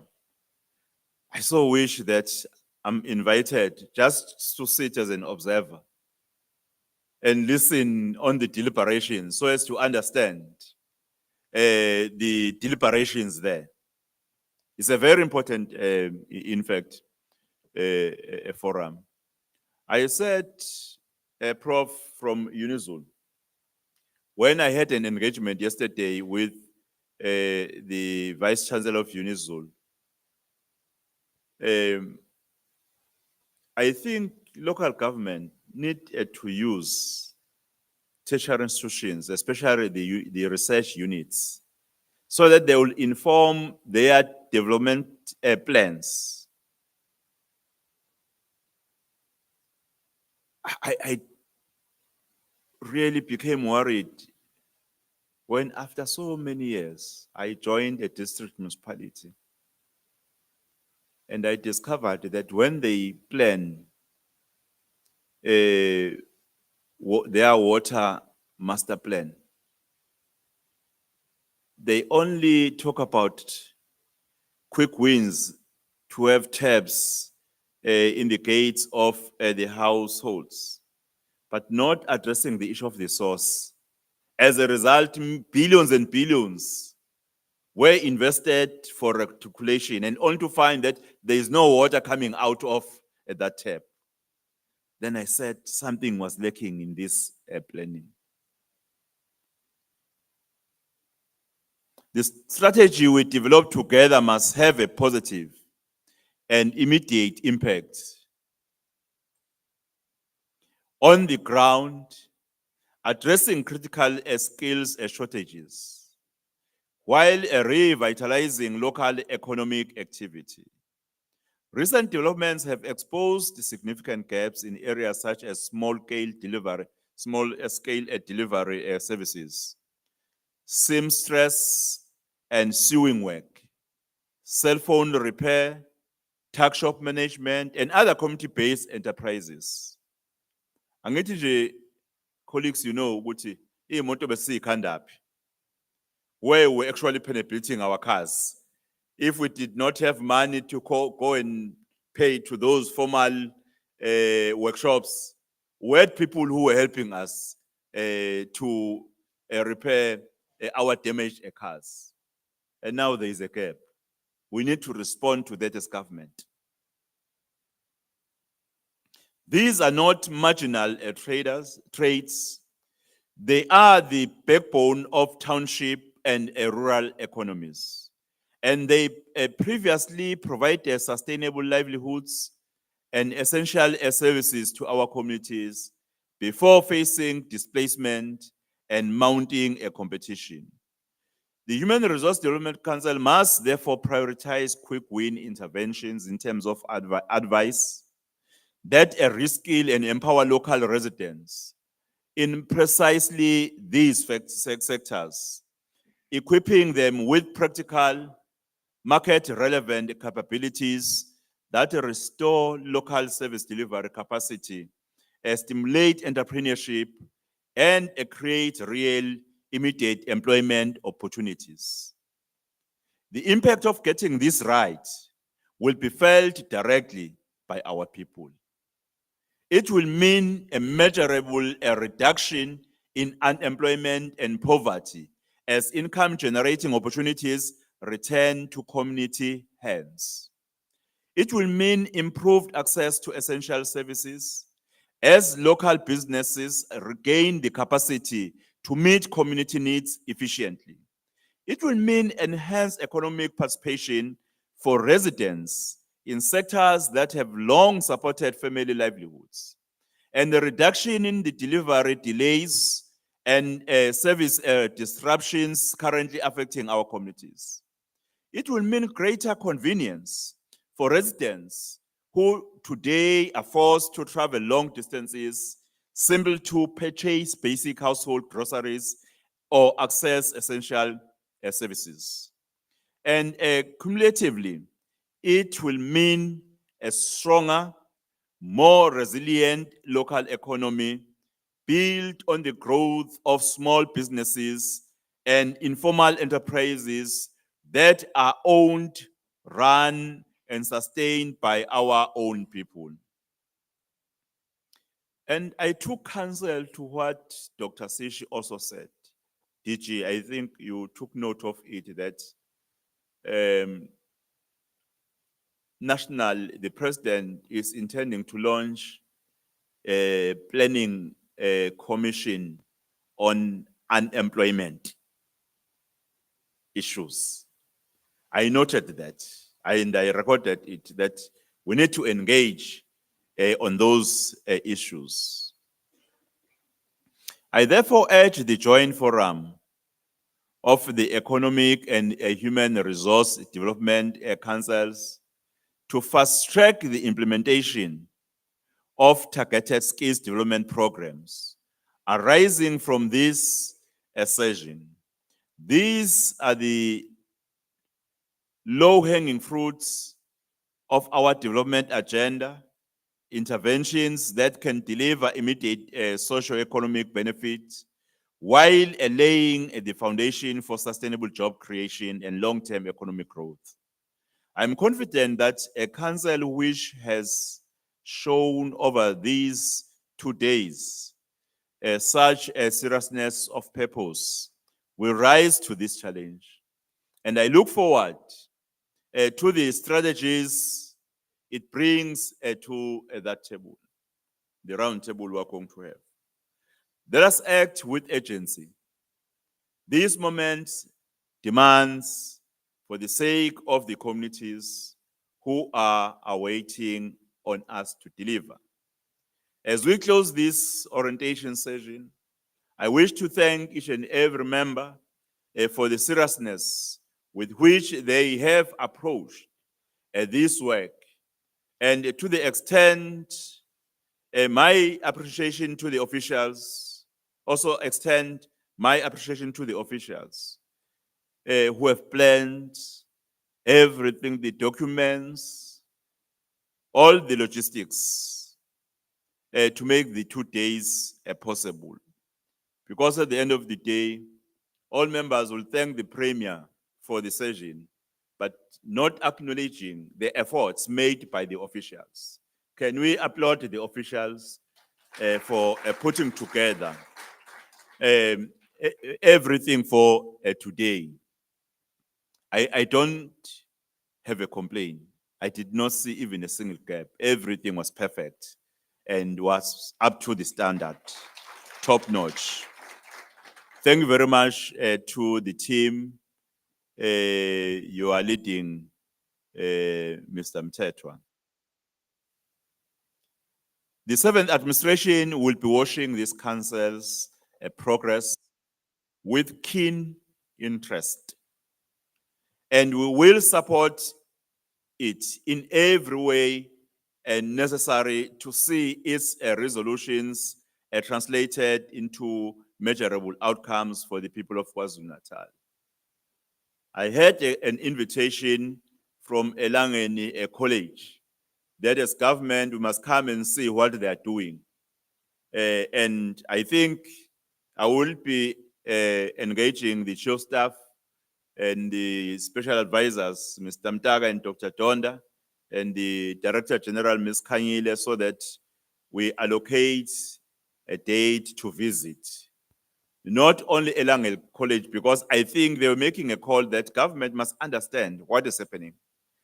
In fact, for HRDC, it's also important to understand what is happening. Maybe the ESCO, Mr. Z.O. Zulu, maybe the ESCO can participate. I'm not quite sure for now. The advisors will advise. Because when you are a premier, you do not take decisions. They will tell you, but that decision was not the right decision for the country or for the province. So they will advise who else to participate. I cannot, in fact, invite advisors to advise me and then walk alone now without their advice. They will advise and on who else. But really, I'm looking forward to see exactly what is happening there. If what is there is responding to this call, it means we must come back as a council and re-engage as to why then the people who are coming from those institutions are unemployed. Why then? I remember that at home in Vumatlamvu, we had a meeting wherein we're engaging about the participation of the youth in agriculture. Fortunately, we had 2 or 3 who said they have qualifications in agriculture. Then I said, can we then support you to get support in terms of the seedlings? And then here is a garden, a community garden, which is no longer used by the community.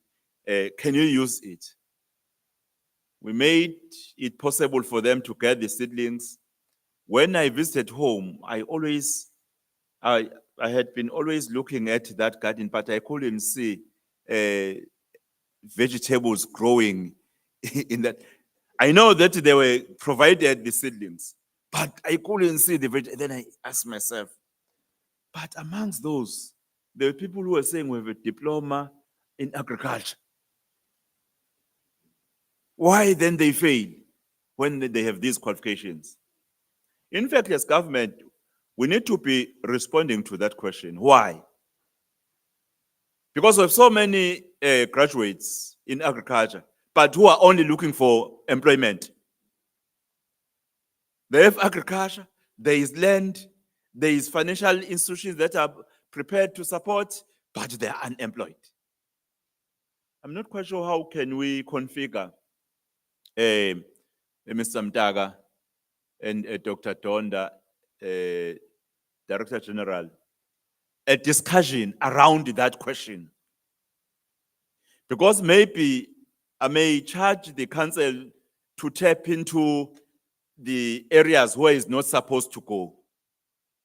Whereas there is a platform not created by government to respond to this question.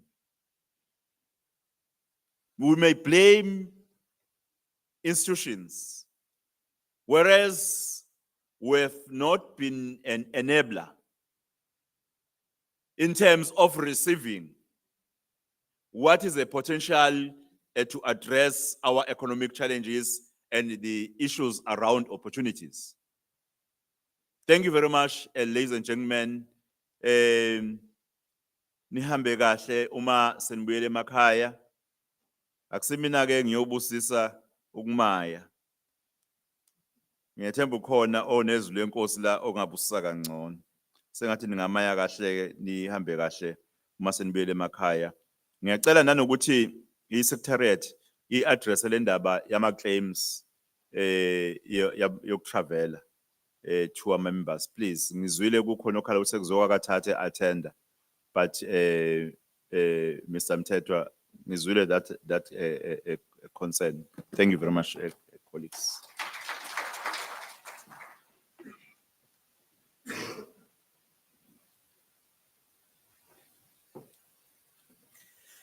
Thank you so much, Honorable Premier. Whilst we are still standing,